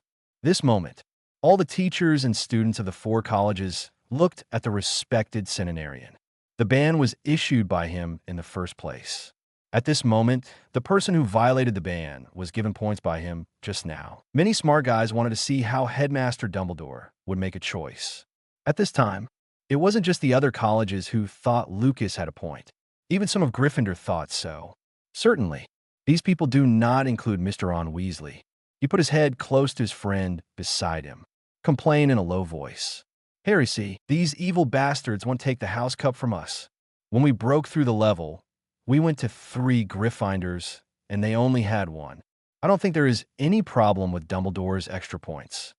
"Hey man, did you hear what I said?" Seeing his friend's dissatisfied expression, Harry nodded perfunctorily. No one knew what was going on better than him. It's just that he was immersed in the praise of everyone just now and forgot to explain to them. Harry sighed inwardly. In the end, he still didn't explain clearly to the lion cubs who were glaring at Lucas. It's been a long time. Dumbledore sighed. He glanced at the blonde boy not far away. He finally chose to compromise. Although he lost the Academy Cup, at least in the hearts of the students, Harry was still the savior who defeated the Dark Wizard. 0 for flowers, if not compromise. Finally, let everyone know that Lucas defeated Quirrell. Even saw. This is not worth a candle. And the Academy Cup is not so easy to get. Although I don't know why Lucas is so obsessed with the Academy Cup. But at this moment, such a thing happened. The conflict between Gryffindor and Slytherin will only become more severe. Dumbledore weighed the pros and cons in his mind, stood up, and said to everyone, 180 points will be deducted from Gryffindor for violation of the ban by Mr. Potter, Mr. Weasley, and Mr. Finnegan. If that's the case, the ownership of the Academy Cup will also need to be adjusted. I announce that the winner of the Academy Cup this school year is Slytherin. Dumbledore waved his hand when he finished speaking. The decorations and banners in the dining room have been reverted to Green's Slytherin snake banner. Congratulations to the host for obtaining a new achievement. Winning the Academy Cup, the only one. Obtaining a reward, 200 achievement points. Congratulations to the host for completing the series of achievements. King of Slytherin, the only one. Reward, 1 chance of Diamond Lottery, 100% winning. Hear the prompt from the system. Lucas breathed a sigh of relief. Then he started to check if something went wrong just now. To fight for the Academy Cup. Not getting Dumbledore to think of himself as a second Voldemort. Still somewhat difficult. Next, it's dinner time. Had this great dinner. Tomorrow morning, the little wizards will usher in a long summer vacation. The advantage of the magic school is that besides being able to learn magic, also, there is no homework during the summer vacation. Look, what a wonderful feeling. Have a crazy summer vacation without worrying about homework. What a fairy life. Had dinner. Lucas led the Slytherin students to the basement. When walking out of the restaurant, the other 3 colleges are silently watching Lucas. In a way, what Lucas did just now is very cool for underage wizards. Back to the bedroom. Lucas immediately turned on the system. Diamond Lottery. I don't know what good things can come out. He was just about to give the lottery order. But the words came to a halt again. No, let's start with 100 consecutive mat knives. System, 100 common lottery draws. 100 common lottery draws. 100 achievement points for a single time. A total of 10,000 achievement points, whether to draw immediately. Yes, accompanied by a prize pool. One after another, rays of light flew out of it. But most of them are some bronze rewards. After a few seconds, the system beep sounded again. At the end of this lottery draw, a total of 46 bronze rewards, 31 silver rewards, and 22 gold rewards were obtained. Fortunately, I didn't directly use diamonds to draw prizes. 100 times, there's not a single round of platinum. Fortunately, Lucas also blamed Dumbledore for his bad luck. Yes, the Olby must have brought him bad luck. The bronze rewards for this lottery are as follows. 13 pieces of golden galleon. Total amount, 2013. 2 children's brooms. 2 children's magic wands. 13 kinds of honeydukes candies. 3 trendy female wizard robes. Bottle, Kamajasma, 11 beads. At 081. The first diamond draw, successfully destroying the first Horcrux. Kneeling to customize. The silver rewards for this lottery are as follows. Household Magic, Level 2, 5. Cleanup, Level 2, 3. Level 3. Fuchsia, Level 3. Fire Curse, Level 3, 5. House Sinking, Level 1. 4. Expulsion Curse, Level 1. Repelling Curse, Level 1. All Protection, Level 3. Eye Disease Curse, Level 1, 2. The gold rewards for this lottery are as follows. Talent Point 14. Talent Point 21. Legilimency, Level 4, 3. Forgetting Curse, Level 4. Cruciatus Curse, Level 7, 3. Level 4, 4. Patronus Charm, Level 2, 6 as before. Lucas let the system learn what it needs to learn and synthesize what it needs to synthesize. Speaking up, his luck in this lottery is really bad. although the three major unforgivable curses have reached full level. Shunfeng Wuing has also been upgraded to level 5. But if there is no platinum, it is wrong. See the Philosopher's Stone stored in the system. As soon as Lucas gritted his teeth, he redeemed a platinum lottery to the system. Then he took out another bottle of Felicia and drank it. Regardless of whether this thing really brings good luck or not, at least it works psychologically. The system, I used the platinum lottery and the diamond lottery together. Ding! The platinum lottery draw starts now. Ambilight prize pool appears. With a flash of light, the platinum reward appeared in front of Lucas. This lottery draw is over. Congratulations to the host for winning the reward. Ancient Alchemy, Elementary. Ding! The diamond lottery starts now. The diamond prize pool is more luxurious. Not to mention the radiance. The rewards are so many that they are about to overflow the prize pool. Several of them are familiar to Lucas. 3 and 40 zeros, such as Avalon Scabbard, Zampa-Kudo of Reaper, and abilities that can only be possessed by other worlds. Lucas took a deep breath. Quietly wait for your own reward to appear. This lottery draw is over. Congratulations to the host for getting the reward. Blood Awakening Potion 1. See this reward. Lucas' eyes lit up. No ability is as direct as awakening the bloodline again. After all, the improvement of bloodline is all round. Block out redundant rewards. Appearing in front of Lucas are 6-point talent, Ancient Alchemy, Primary, and Blood Awakening Potion. Think for a long time. He decided to learn Ancient Alchemy first. As for talents, they should be distributed after they have finished their studies. Accompanied by orders. Knowledge of Ancient Alchemy floods Lucas' brain.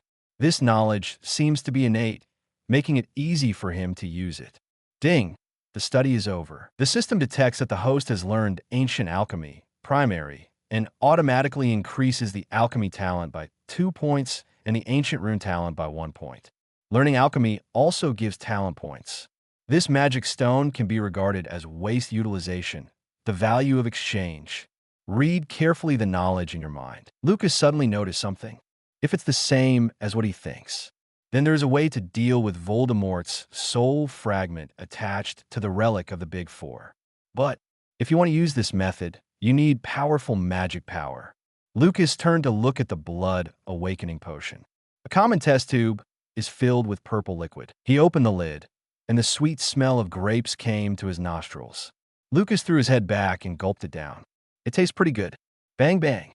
The heart beat suddenly and violently. The test tube dropped to the ground.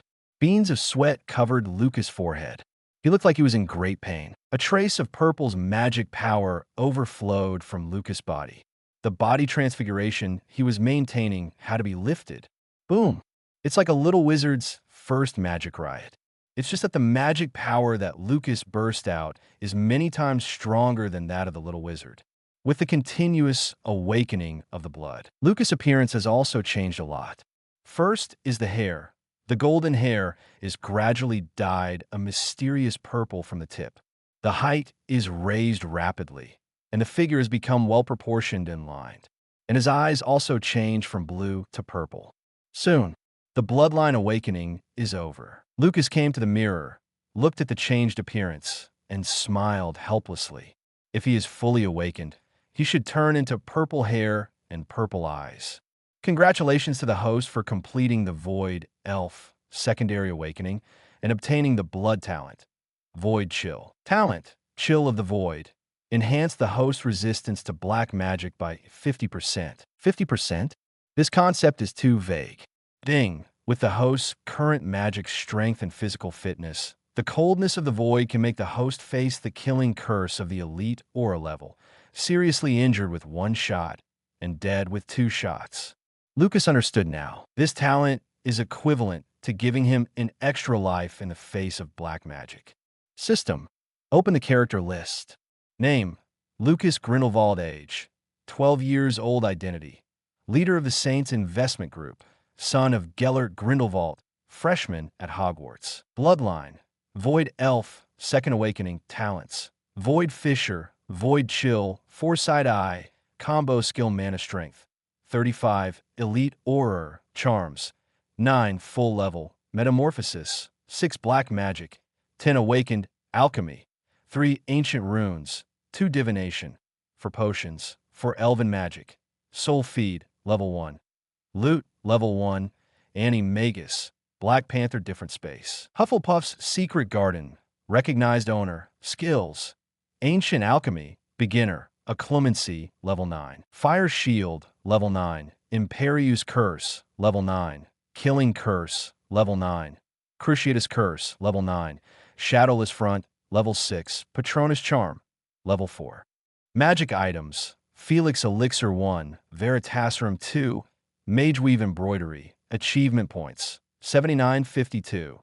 The magic strength is 35, which makes Lucas more confident about what to do next. System, 6 talents, +1 for black magic, +2 for transfiguration, +1 for divination and potions.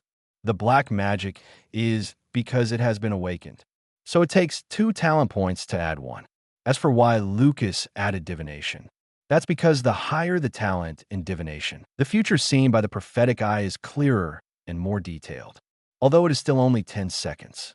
But 10 seconds of panorama and 10 seconds of close-up are not the same concept. Shut down the system. Lucas recasts polymorph. Wait until the self in the mirror changes back to how it was before. He waved his wand again to tidy up the messy room. Everything is tidied up. Lucas took Hufflepuff's gold cup out. He held the golden cup in one hand and the crimson fiend fire in the other. Powerful magic plus 11 points of black magic talent. Give Lucas more fine-grained control over fiend fire. Wingardium Leviosa, accompanied by the levitation spell on the golden cup. Lucas controlled it and approached fierce fire cautiously. All items made into Horcruxes will be protected by powerful black magic. Like Riddle's diary, neither water nor fire can destroy it. There are 3 known methods of destruction: the Basilisk's Fangs, Fiend Fire, and Gryffindor's Sword. What Lucas has to do now is to use Fiend Fire to destroy the black magic on the golden cup. This requires delicate operation and powerful magical support. Time passed by every minute and every second. Sweat trickled down Lucas' brow. Suddenly, there was a crisp sound from the golden cup, as if something had broken. Immediately afterwards, a trace of black air rose from the surface of the golden cup. In the blink of an eye, he was swallowed by the surrounding fire. Phew! It takes a few hours for one piece. Isn't this Horcrux really amazing? Lucas moved his body a few times. Take a break to recover your magic. Then start the second step, depicting the alchemy array, although what Lucas got was elementary ancient alchemy. But there are many practical things inside, such as boots that can speed up people's movement. There are also decorations that can be used for defense, and so on. And what Lucas wants to use is one of the basic functions of alchemy, decomposition. This was originally a very tasteless function in ancient alchemy, because it can only decompose already made alchemy items. Unless it is an alchemy item that is completely unnecessary, who would be willing to disassemble it? Coincidentally, the Hufflepuff Gold Cup in Lucas' hand is an alchemical artifact, introduced in a piece of school history. The Hufflepuff Gold Cup was once given to the house elf by Lady Helga. Let them serve food in golden cups. That's right, a palm-sized gold cup can store a lot of food.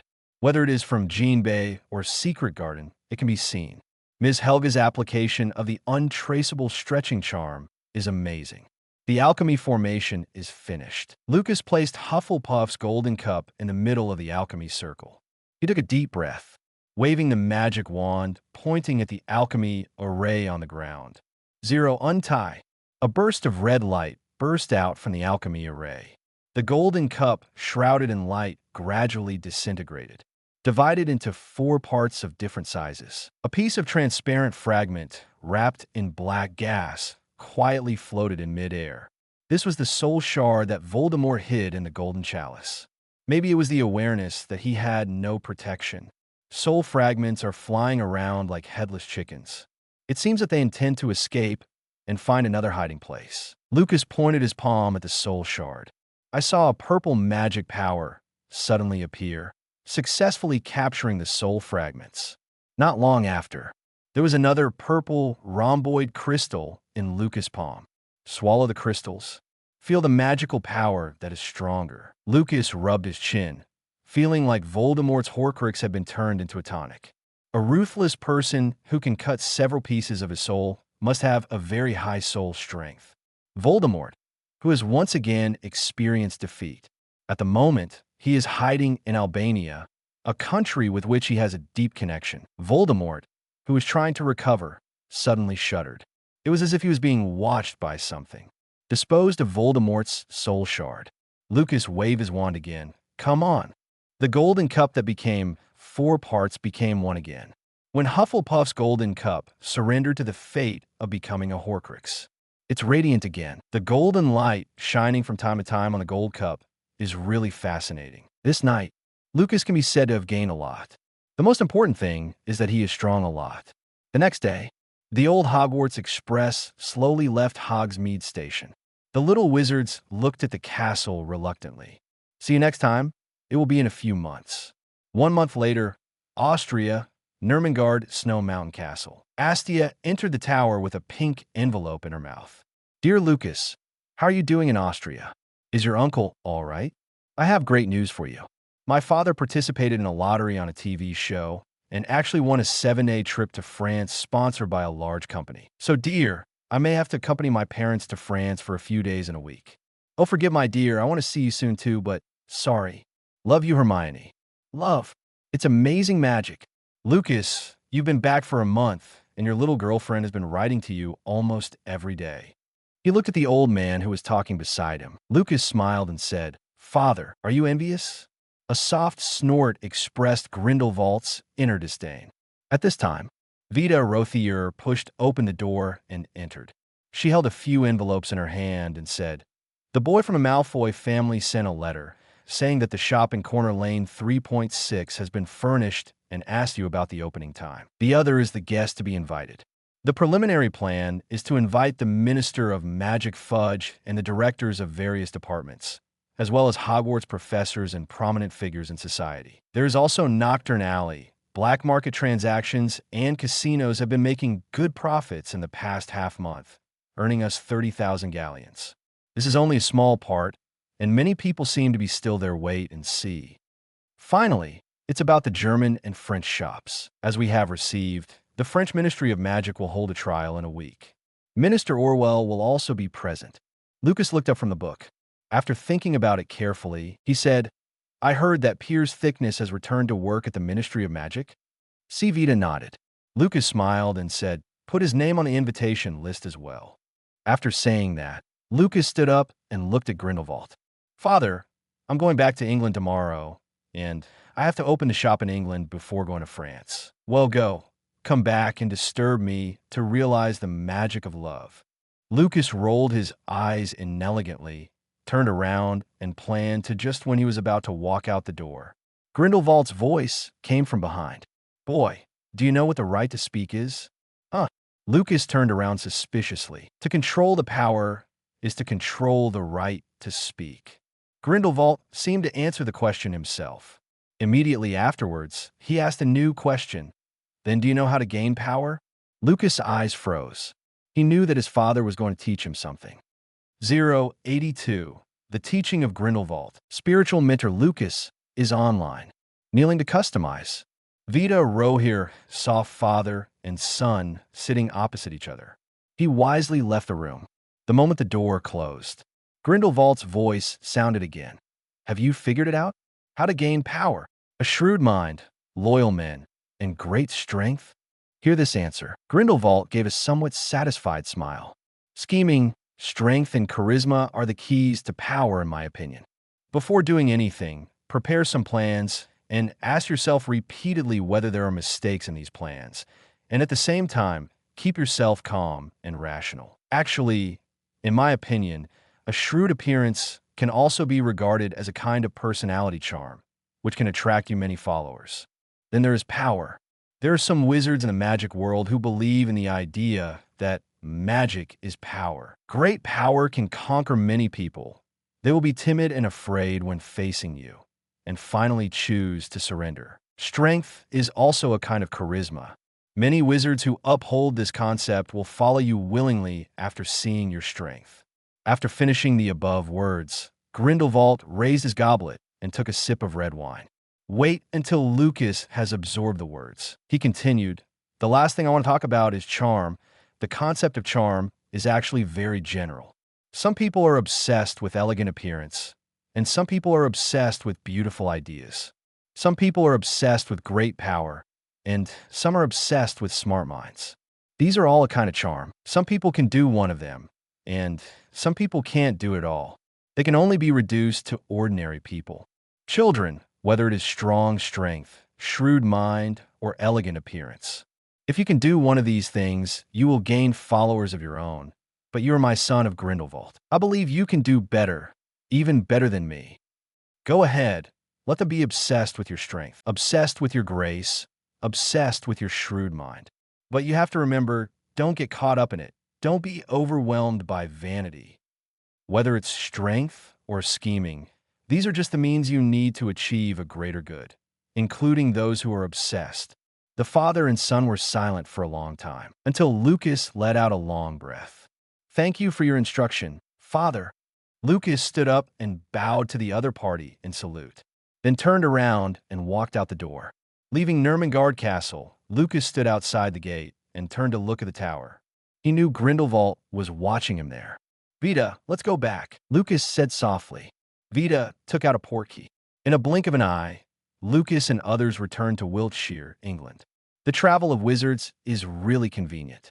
There is a door key when going abroad. There is a fluent network in China. Vita, Aunt, come with me to Malfoy's Manor. Finalize the opening as soon as possible, and start making money as soon as possible, no matter when. Lucas is very positive about making money. Wada nodded with a smile and went to the vanity mirror to sort out her appearance. Oh, beautiful Ms. Vita, you are still so beautiful, and your outfits today especially set off your temperament. Shut up. Vita glanced lightly at the vanity mirror in front of her. Every wizarding family will have a mirror like this to monitor the appearance of the family. If your image appears scribbled, this mirror will not treat you kindly. Wait for the two to come to the Malfoy Manor not far next door. The first thing I saw were two brats riding broomsticks. See the savior classmate who appeared at Malfoy's house. Lucas was slightly surprised. Lucas, you're back from Austria. After not seeing each other for more than a month, Della seemed a little excited. Just came back. Lucas turned his head to look at Vita, motioning for him to go in and discuss with Mr. Malfoy first. Wait until the other person leaves. Lucas just turned to look at Harry beside him. When did Harry come? Half a month ago, I wrote to him, but I didn't get any response. I was worried and asked the house elf to take a look. Della, who rushed to answer, and at the end his expression became very angry. You never imagine what kind of life Harry led. That family of muggles was simply odious. Although Della Branch is fighting for his friend, but he said it to Harry's face, embarrassed the other person. Seeing this, Lucas changed the subject. Harry, how are you? Are you having fun here? Very happy. I think this should be the happiest summer vacation I have ever had. Harry looked at Lucas with gratitude and a hint of guilt in his eyes. Probably thought of Quirrell. Just be happy. I still have some things. We will talk later, if you have time. I can ask Della to take you to my house to play. Oh no, Harry is going to Mr. Ron Weasley's soon. Lucas looked at Harry to make sure it was true. Seeing Harry nod, he smiled and said, It's okay, there are still many opportunities in the future. Saw Lucas was leaving. Harry became a little hesitant, wondering if he should call out to the other party, until he saw that Lucas was about to enter the gate of the villa. He anxiously said, Lucas, please wait a moment. Seeing Lucas turn and look at him, Harry asked nervously, I don't understand something. Can you help me answer it? The savior encountered something that confused him. Lucas Sr., Minter Grindelwald, is online. He took Harry and the two to the round table in the garden and sat down. Della Branch snapped his fingers. A house elf appears next to the three. Oh, dear little master, Dobby is happy to serve you. More than? Lucas looked in the direction of the voice. An elf in a dirty pillowcase stood awkwardly beside Delaco. Look at its eyes that are wandering around. That's right, it's the Dobby who advocates freedom. Prepare a cup of black tea and 2 cups of fruit juice. Good little master. Wait until the tea and fruits are ready. Lucas looked at the embarrassed Harry and said softly, "It's okay. There's no one else here. Tell me all the problems you have encountered." The deep, elegant voice seems to have a strange magic. Harry's heart gradually became calm. "I just don't understand why I have to go back to my aunt's house. I asked Professor Dumbledore, but he didn't tell me. He just said that I have to go back to live for a while every year. Hear the troubles of the Savior classmates." Lucas didn't answer right away.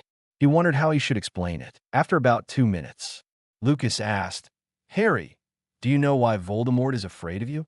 "I know, because my mother cast a powerful guardian magic on me." "That's right." Lucas nodded affirmatively.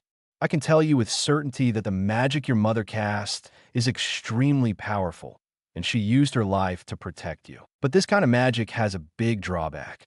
If you want to continue the effect of magic, you need to live with your blood relatives for a period of time every year. That's probably why you have to go back to your aunt." Harry reluctantly accepted the explanation.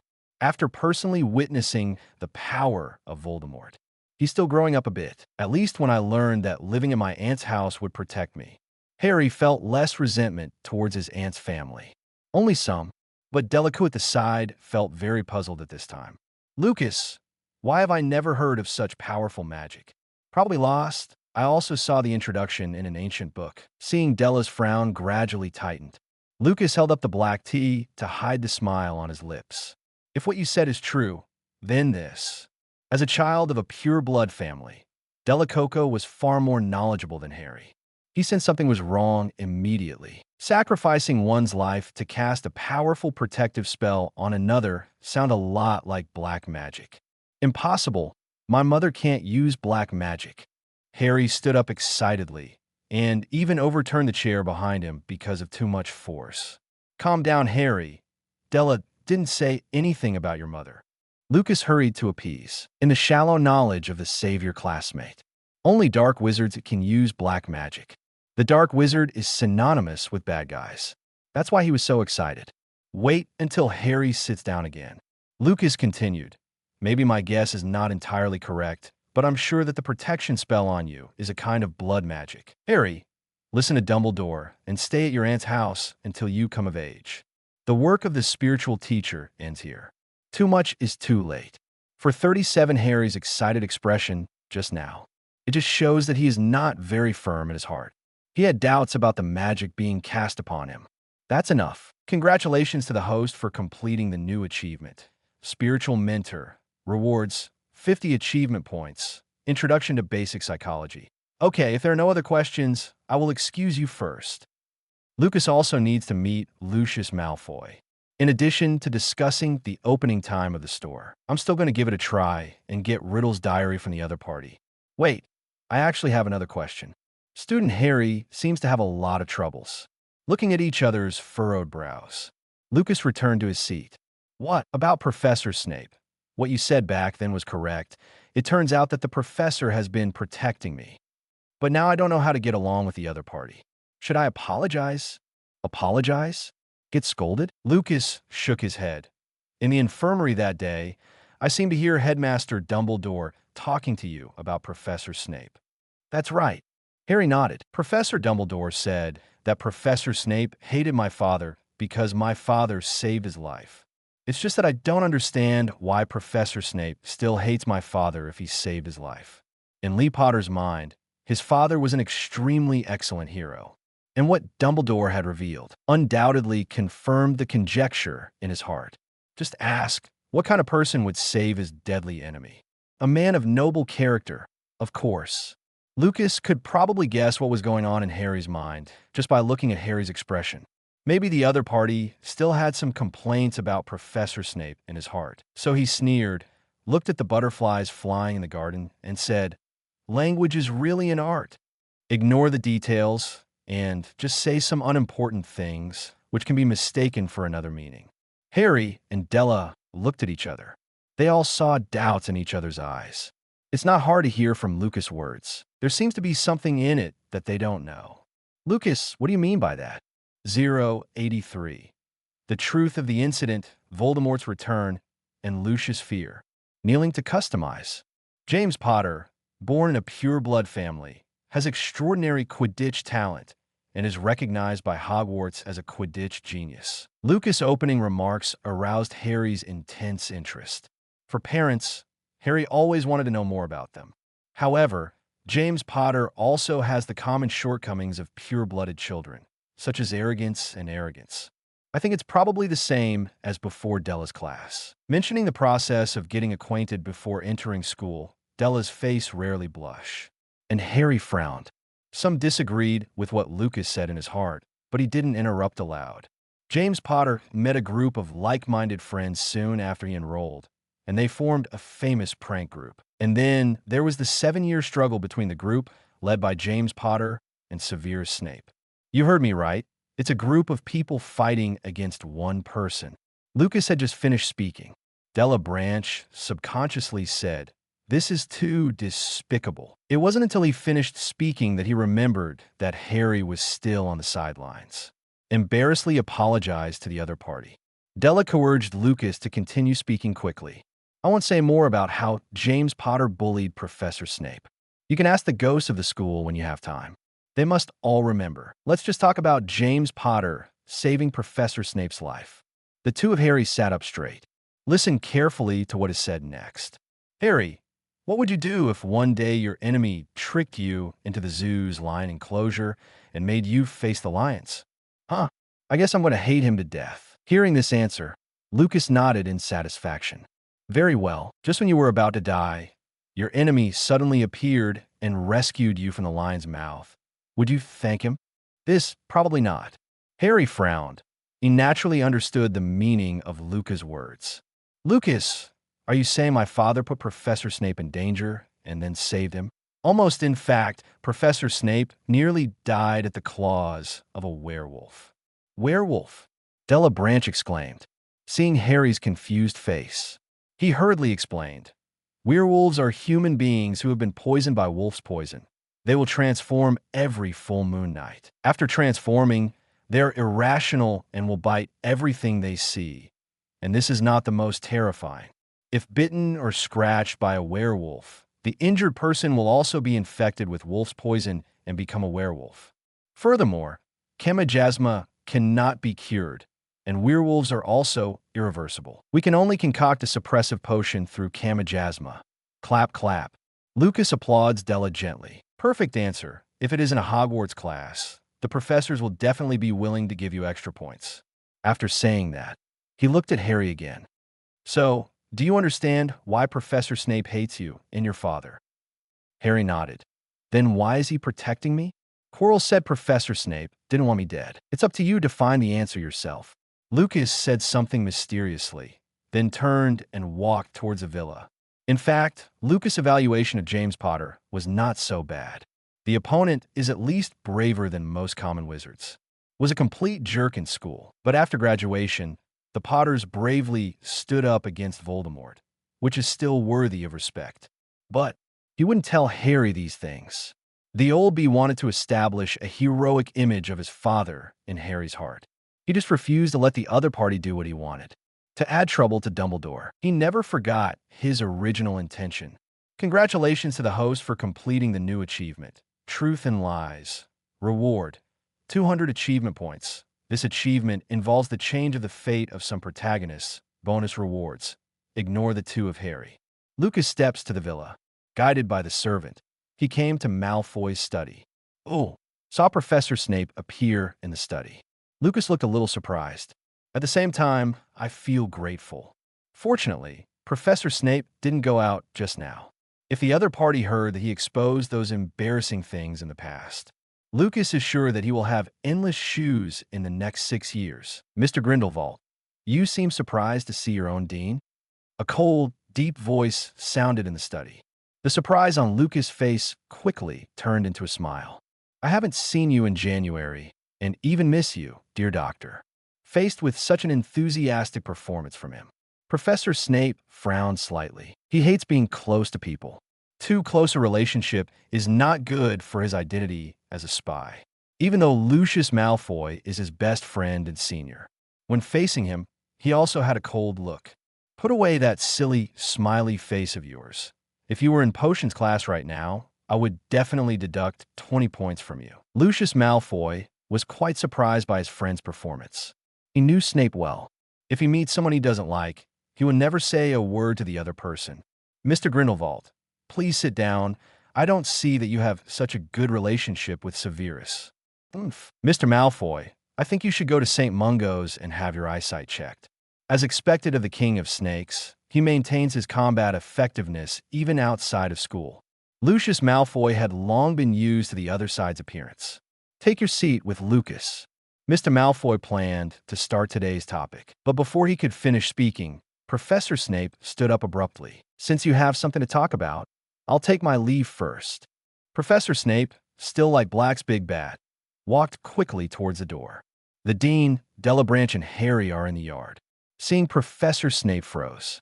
There was a mischievous smile on Lucas's lips. Oh, that's too bad. Sev is a very vengeful man, and you shouldn't be talking about Mr. Potter in front of him. Mr. Malfoy reminded, and then brought the topic to the point. Mr. Grindelwald, just now Ms. Rothier conveyed your meaning. I think this weekend is very suitable for the opening of the store. First of all, Diagon Alley has a lot of people on weekends, which is good for us to get off to a good start. Secondly, there are still 3 days before the weekend. These 3 days will also allow the distinguished guests we invite to arrange their own itineraries. If the opening is rushed and there are not enough guests present, it will affect the family behind you and me. What do you think? Lucas thought for a moment and said, Lucius' uncle is very thoughtful. I have no objection. As the top family in the British magic world, other families will trouble you to invite them. Don't worry. Lucius smiled. He seemed happy that Lucas accepted his advice. Summon the house elves. Refill the black tea for several people. Only then did Malfoy talk about the list of invitations. Mr. Grindelwald. Lucius' uncle. You can just call me by my name. We are partners now. Oh well, Lucas, are you really going to invite Piers Thickness and Rufus Scrimgeour? See Lucas nod. Malfoy hesitated to speak. Lucas, you should know that in our capacity, Lucius' uncle, we are just merchants of common. Do you have any identity that I don't know about? Malfoy was taken aback. No, not really. You're right. We're just common merchants. So, what is Lucius' uncle worried about? Worried about 2 people coming to make trouble. Malfoy nodded subconsciously. Seeing this, Lucas said, instead of letting them come uninvited, why not invite them? We are serious businessmen. When the store opens, Uncle will need to worry about it in the future. If you encounter any problems, just contact Wada directly. Lucas is still a student now. Need to stay at Hogwarts most of the year, and he is very reassuring about Vita. Besides, Hogwarts will become more and more interesting from next school year onwards.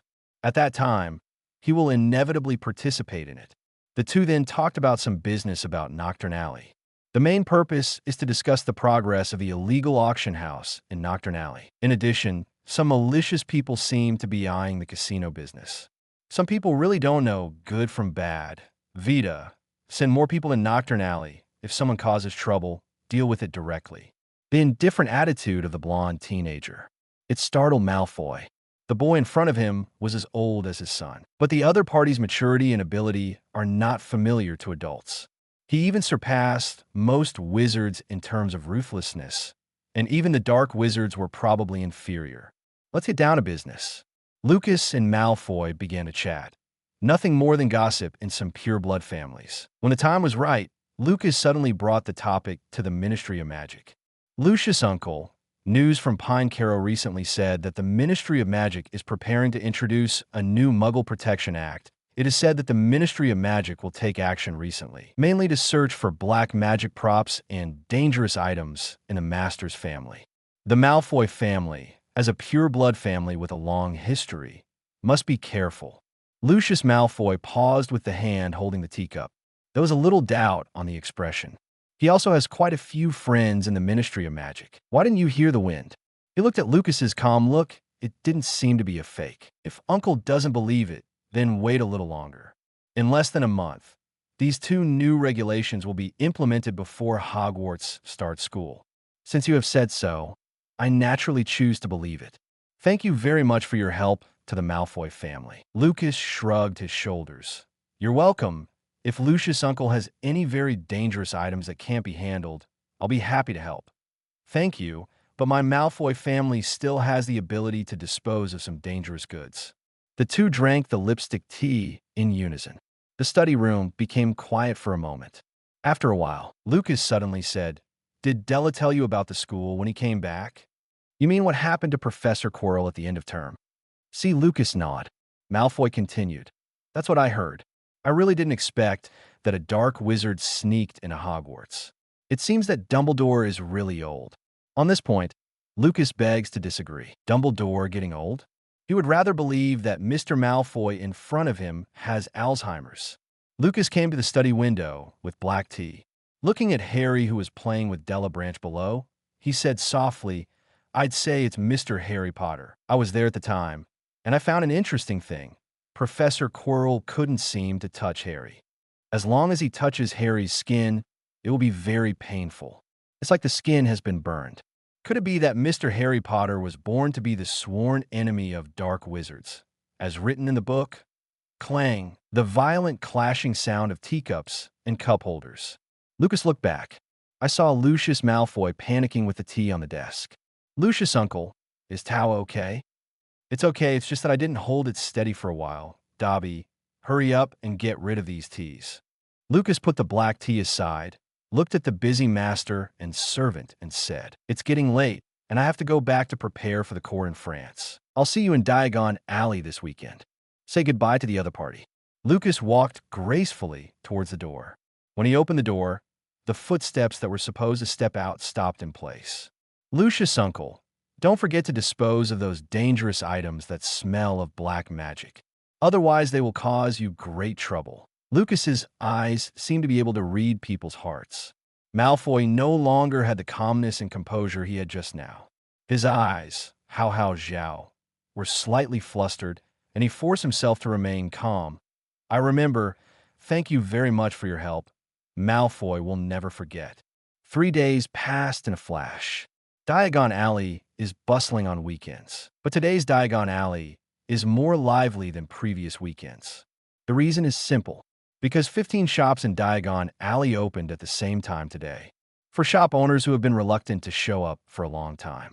People were full of curiosity, and gossip spread everywhere for a while. Arthur Weasley, director of the Misuse of Muggle Artifacts Department at the Ministry of Magic. As the director, he is of course also on Lucas' invitation list. So Arthur Weasley brought his family to Diagon Alley today. I intend to let the family members take a look at this lively scene. In the line, Ron tugged on Harry's sleeve and said, "I heard that among the 15 shops, there's also a shop that sells flying brooms." "Master Randolph Badmore, do you know?" Seeing Harry shaking his head, Ron introduced excitedly, "Master Baldmore specially designed broomsticks for professional players. He didn't join any company, but he designed the best and fastest broomstick. I heard that the shop this time is dedicated to selling brooms designed by Master Baldmore. Of course, the price must be very expensive. It would be great if I could have one." Ron's eyes twinkled with longing. At the same time, he is also very curious about the owners of these shops.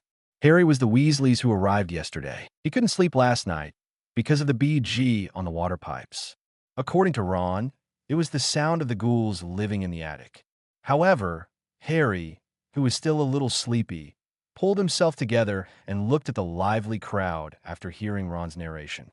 Who is it that actually opened so many shops at once? Such handwriting, even in the Muggle world, is not common.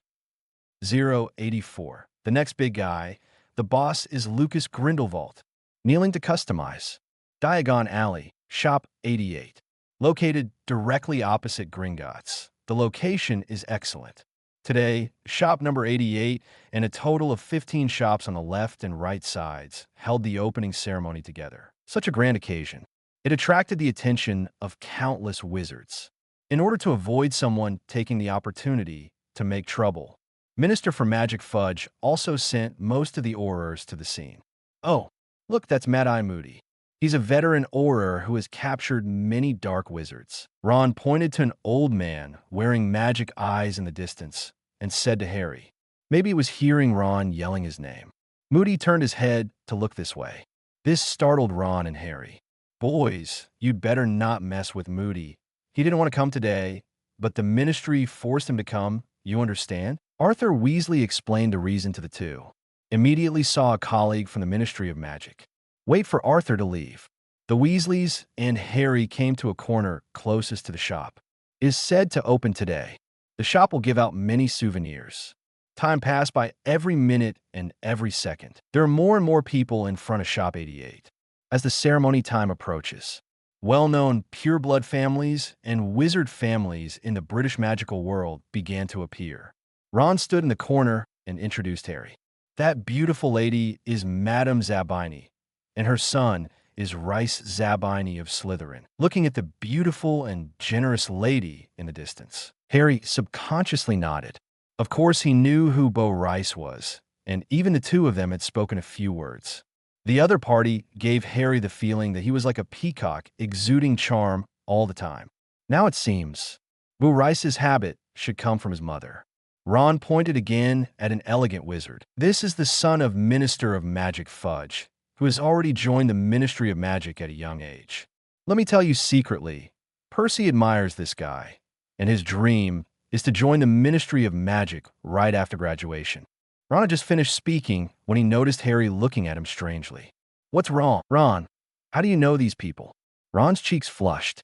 Anyway, their Weasley family is also one of the sacred 28 families. For celebrities in the magic world, it is natural to need to know. It's just that he has always been embarrassed to mention this to his friends and laughed. Harry saw his friend's embarrassment and immediately changed the subject. I really want to see who owns these shops and can attract so many celebrities. I have to say that there are a lot of celebrities here today. Even Ollivander, the master cane maker, joined in the fun. Please step aside. Accompanied by a loud shout, Fudge, the Minister of Magic, came along with the chiefs. Oh, Mr. Minister is here, and Director Crouch and Director Burns.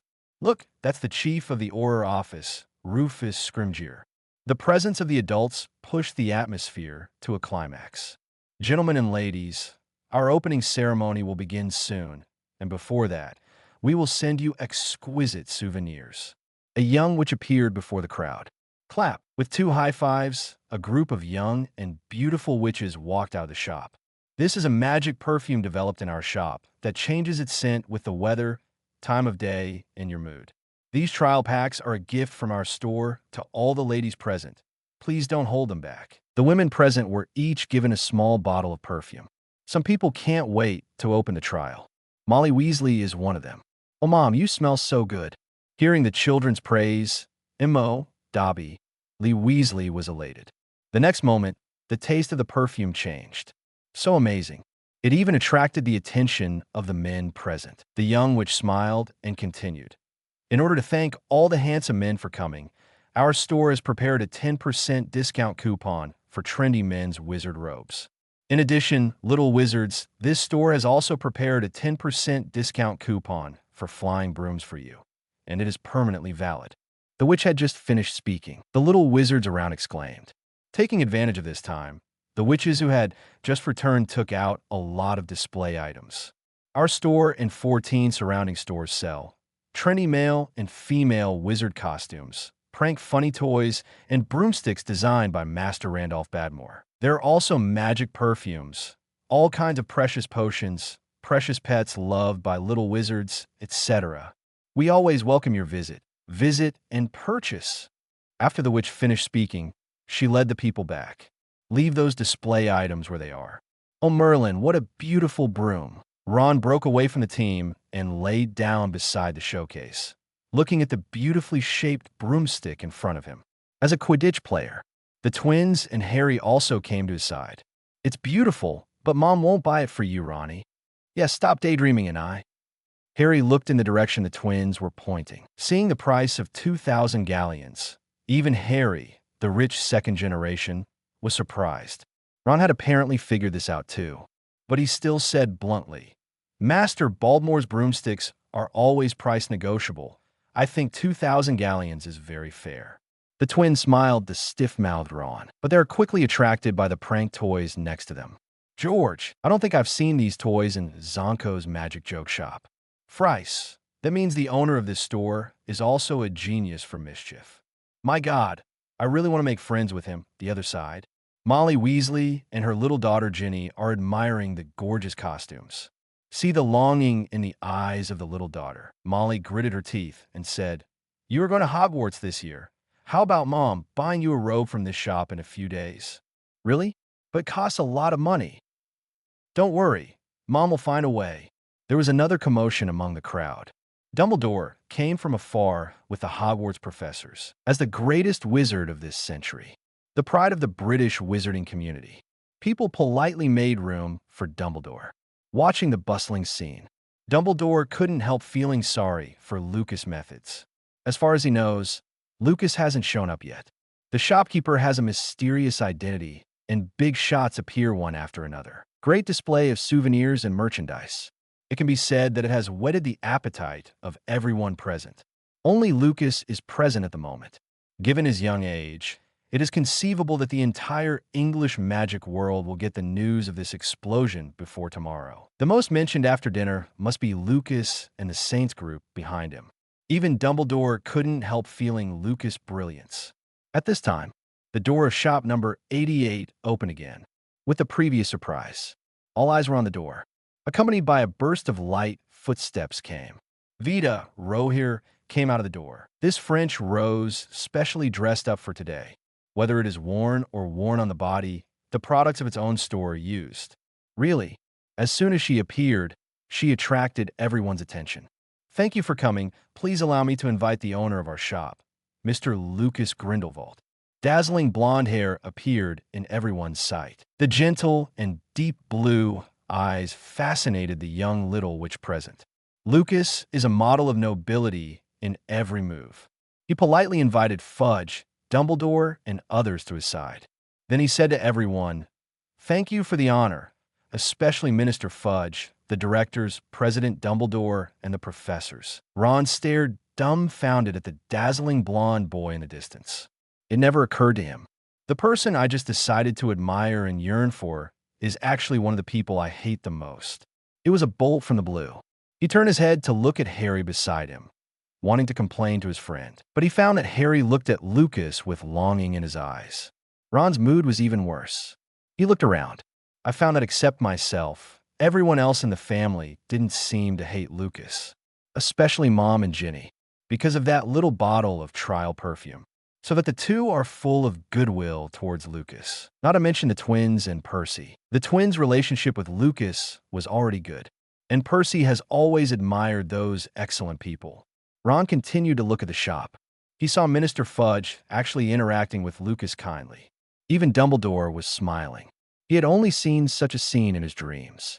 Soon, Ron saw his father. "Mr. Grindelwald, my name is Arthur Weasley, Director of the Misuse of Muggle Substances Division." "Mr. Weasley, I know you, and I have a very good relationship with your son, Ron George." The smile on Arthur's face became more obvious after hearing this, especially hearing that Lucas invited himself to cut the ribbon. His whole body became red. "Congratulations to the host for completing the new achievement. Set sail, business, reward, 100 achievement points. If you don't know how to lead a team, you can only do it to death." Accompanied by Lucas, Fudge, Dumbledore, and Malfoy and Mrs. Zabini complete the ribbon cutting. The opening ceremony of the store is considered to have come to an end. Due to the store opening today, all stores will be closed. Watching the crowds swarming into the store, Lucas knew that the reputation of these shops was earned. 2 days after tomorrow, the news will be published in major newspapers. Lucas and Lucas' shop will get the attention of all wizards in England. Minister Fudge, store manager Grindelwald, look this way. A reporter from the Daily Prophet found the two of them at this time. Fudge's lips were grinning to his ears at the moment. Of course, he hoped that the business of the store would get better and better. After all, he also had a share of it. So, face the reporter's interview. Fudge is sparing no publicity. At this time, Lucas noticed the Weasley family in the distance. When I saw the girl among them, my eyes lit up. Thanks to Merlin, Ginny Weasley is not the movie version. She is worthy of being one of Hogwarts' school beauties, but her appearance is outstanding and glamorous.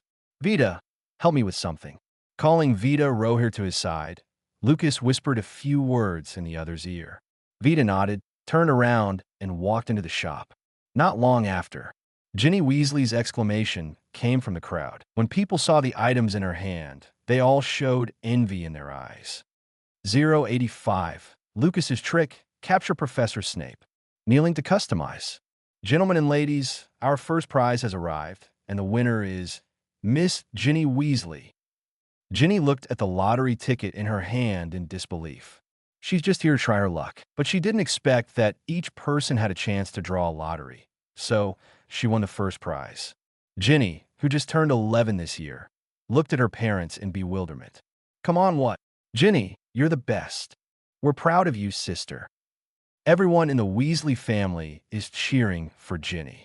Even Ron is no exception. It's just that he still wants his sister to do a small favor. Ginny, if someone asks you what you like later, just say you like that broomstick. Ron's words immediately drew glaring glances from his family. The twins pushed Ron to the back of the crowd, one on the left and one on the right. Molly Weasley lovingly said to her little daughter, "Choose whatever you like, baby." Miss Weasley, have you made a decision yet? Ginny was a little nervous about Wada beside her. After hesitating for a long time, she whispered, I want a wizard robe. Is that okay? Of course. Please wait a moment. After Vita finished speaking, he walked to the staff lounge. It was the first time Ginny was in the limelight. This man made her very uncomfortable. At this moment, exclamations came from the crowd. Ginny turned around and saw Lucas walking in front of her, holding a luxurious lady's wizard robe. Nice to meet you, Miss Weasley. Thank you for coming today. This is a prize for you. The best wizard robe in this shop. In addition, in order to thank you for bringing your good luck to our store, I decided to give you a bottle of limited edition magic perfume. I hope you can accept it. Ginny stared blankly at the blonde boy in front of her. Especially the eyes of the other party, blue, seemed to contain mysterious magic power. Ginny suddenly felt her cheeks heat up. I took the gift in a hurry, said thank you, and ran to my parents. Ginny, how can you be so rude? Molly taught her little daughter a lesson, and then made a special trip to thank Lucas. That's your grade, Chief. Pansy Parkinson's father asked softly. Although he was asking about his daughter, his eyes kept wandering around Lucas. That's right, he's a very attractive man, and he's also very strong. Grindelwald, the man muttered to himself, and then to his daughter. You need to get in touch with each other more at school. Understand? Pansy frowned slightly, but nodded anyway. She heard the meaning of her father's words. But she likes Draco Malfoy. Besides, Pansy doesn't think he's Lucas' type either. Fortunately, Lucas didn't know what Pansy's father was thinking. As far as her daughter looks like a lion, Lucas really can't accept it. At the same time, Mrs. Zabani also inspected all the shops, watching the endless stream of customers. This charming lady never stopped smiling. After all, no one would feel sorry for Garen. Rice, get along well with your chief lord. What matter should be discussed more than the other party? The future belongs to you young people, you know? Don't worry, mother. I know what to do. The same words appear in every corner of the store. Most of the families and descendants who came here today are in Slytherin College. The shrewd Slytherin will certainly not miss the opportunity to get along with the strong. Vita, go find Dean Snape and tell him that I have something very important to discuss with him later. Vita just left. Lucas was tapped on the shoulder. Seeing Hermione standing behind him, he stepped forward to give her a hug. No, my parents are here. Hermione continued with reddish ears. I'm sorry, because I brought my parents with me. I was delayed for some time, and I couldn't attend your opening ceremony on time. Looking at the little witch with eyes full of guilt in front of her, Lucas rubbed the other's head, messing up the fluffy brown hair even more. Hey, Hermione patted Lucas' mischievous hand and quickly took out the comb to straighten her hair. I have a gift for you, but let's meet your parents first. Mr. Granger and Mrs. Granger are good talkers, especially Mr. Granger. He didn't have the haughty attitude of other dentists. You know, the social status of dentists in England is very high. Uncle, Aunt, just tell Hermione what you like, and I'll find someone to give it to you. The Granger smiled and nodded. However, his gaze has been patrolling between his daughter and the handsome young man in front of him. I can't stand my parents like this. Hermione hurriedly dragged the two of them to the store next door to choose clothes. We won't bother you, you go ahead. Send off Hermione's parents. Lucas also attracted the patriarchs of several pureblood families, although he has long been used to this kind of communication. But the nonstop talking with people also made Lucas feel a bit physically and mentally exhausted. Lucas, let me introduce you. This is my mother. Looking at the elegant lady beside Della Branch, Lucas greeted each other modestly. Mrs. Malfoy, nice to meet you. It's my honor, Mr. Grindelwald. I haven't thanked you for taking care of Della at Hogwarts. After returning this time, my husband and I found that Della has grown a lot, and we are very grateful. See Narcissa Malfoy. Lucas immediately thought of the locket that should still be in the old house in Lake. Mrs. Malfoy was a member of the Lake family before she got married. Ask the nagging house elf to hand over the locket. Maybe try getting Narcissa or Delaco to reach out. Narcissa is a bit difficult, but Delaco is easy to deceive. He has half of the blood of the Lake family on his body. Might as well command the house elf. Just do that. Take Delaco to Grimmauld Place as soon as you get back from France. At this time, Delaco looked happy.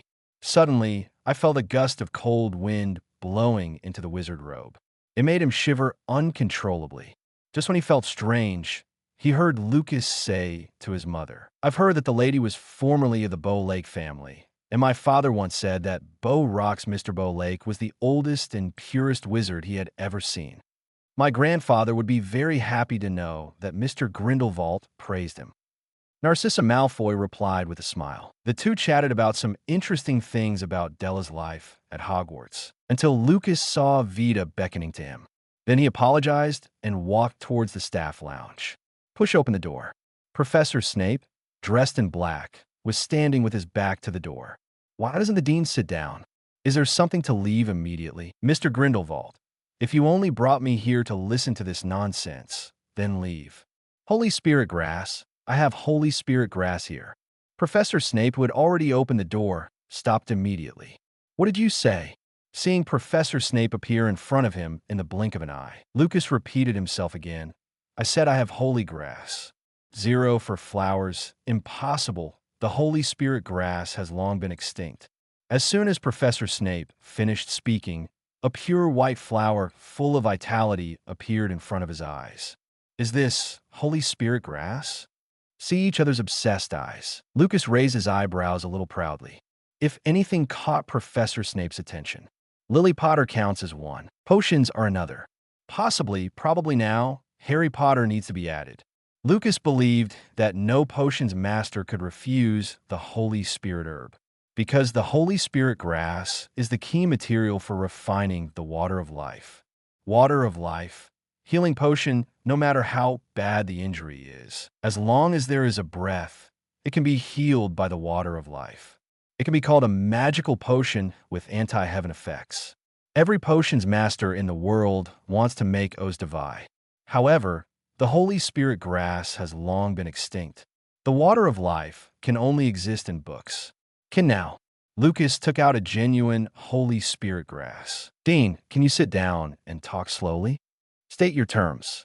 Professor Snape asked immediately after taking his seat. His character is like this, never procrastinating. I refine 5 bottles of advanced potions for my potion shop every month and provide a bottle of Felicia every 6 months. Of course, I will produce all the materials, and I will pay you for the production. At the end of each year, I will give you a Holy Spirit herb. How about it? Professor Snape was silent for a long time. Yes. Are there any requirements for high-level potions? Not yet, but after school starts, I need you to provide me with a bottle of wolf's poison every month. Wolf potion? Professor Snape looked at Lucas with scrutiny. Sorry, it's not what I want to use. Oh well. Seeing that the other party agreed to his request, Lucas took out a wooden box and put the Holy Spirit Grass in it. This is a deposit paid to you in advance. If you decide which 5 high-level potions to brew, write to me anytime, and I will send someone to deliver the materials to you. Finally, Dean Snape, wish us a happy cooperation. He looked at the right hand stretched out in front of him. Professor Snape snorted coldly, turned, and walked towards the door.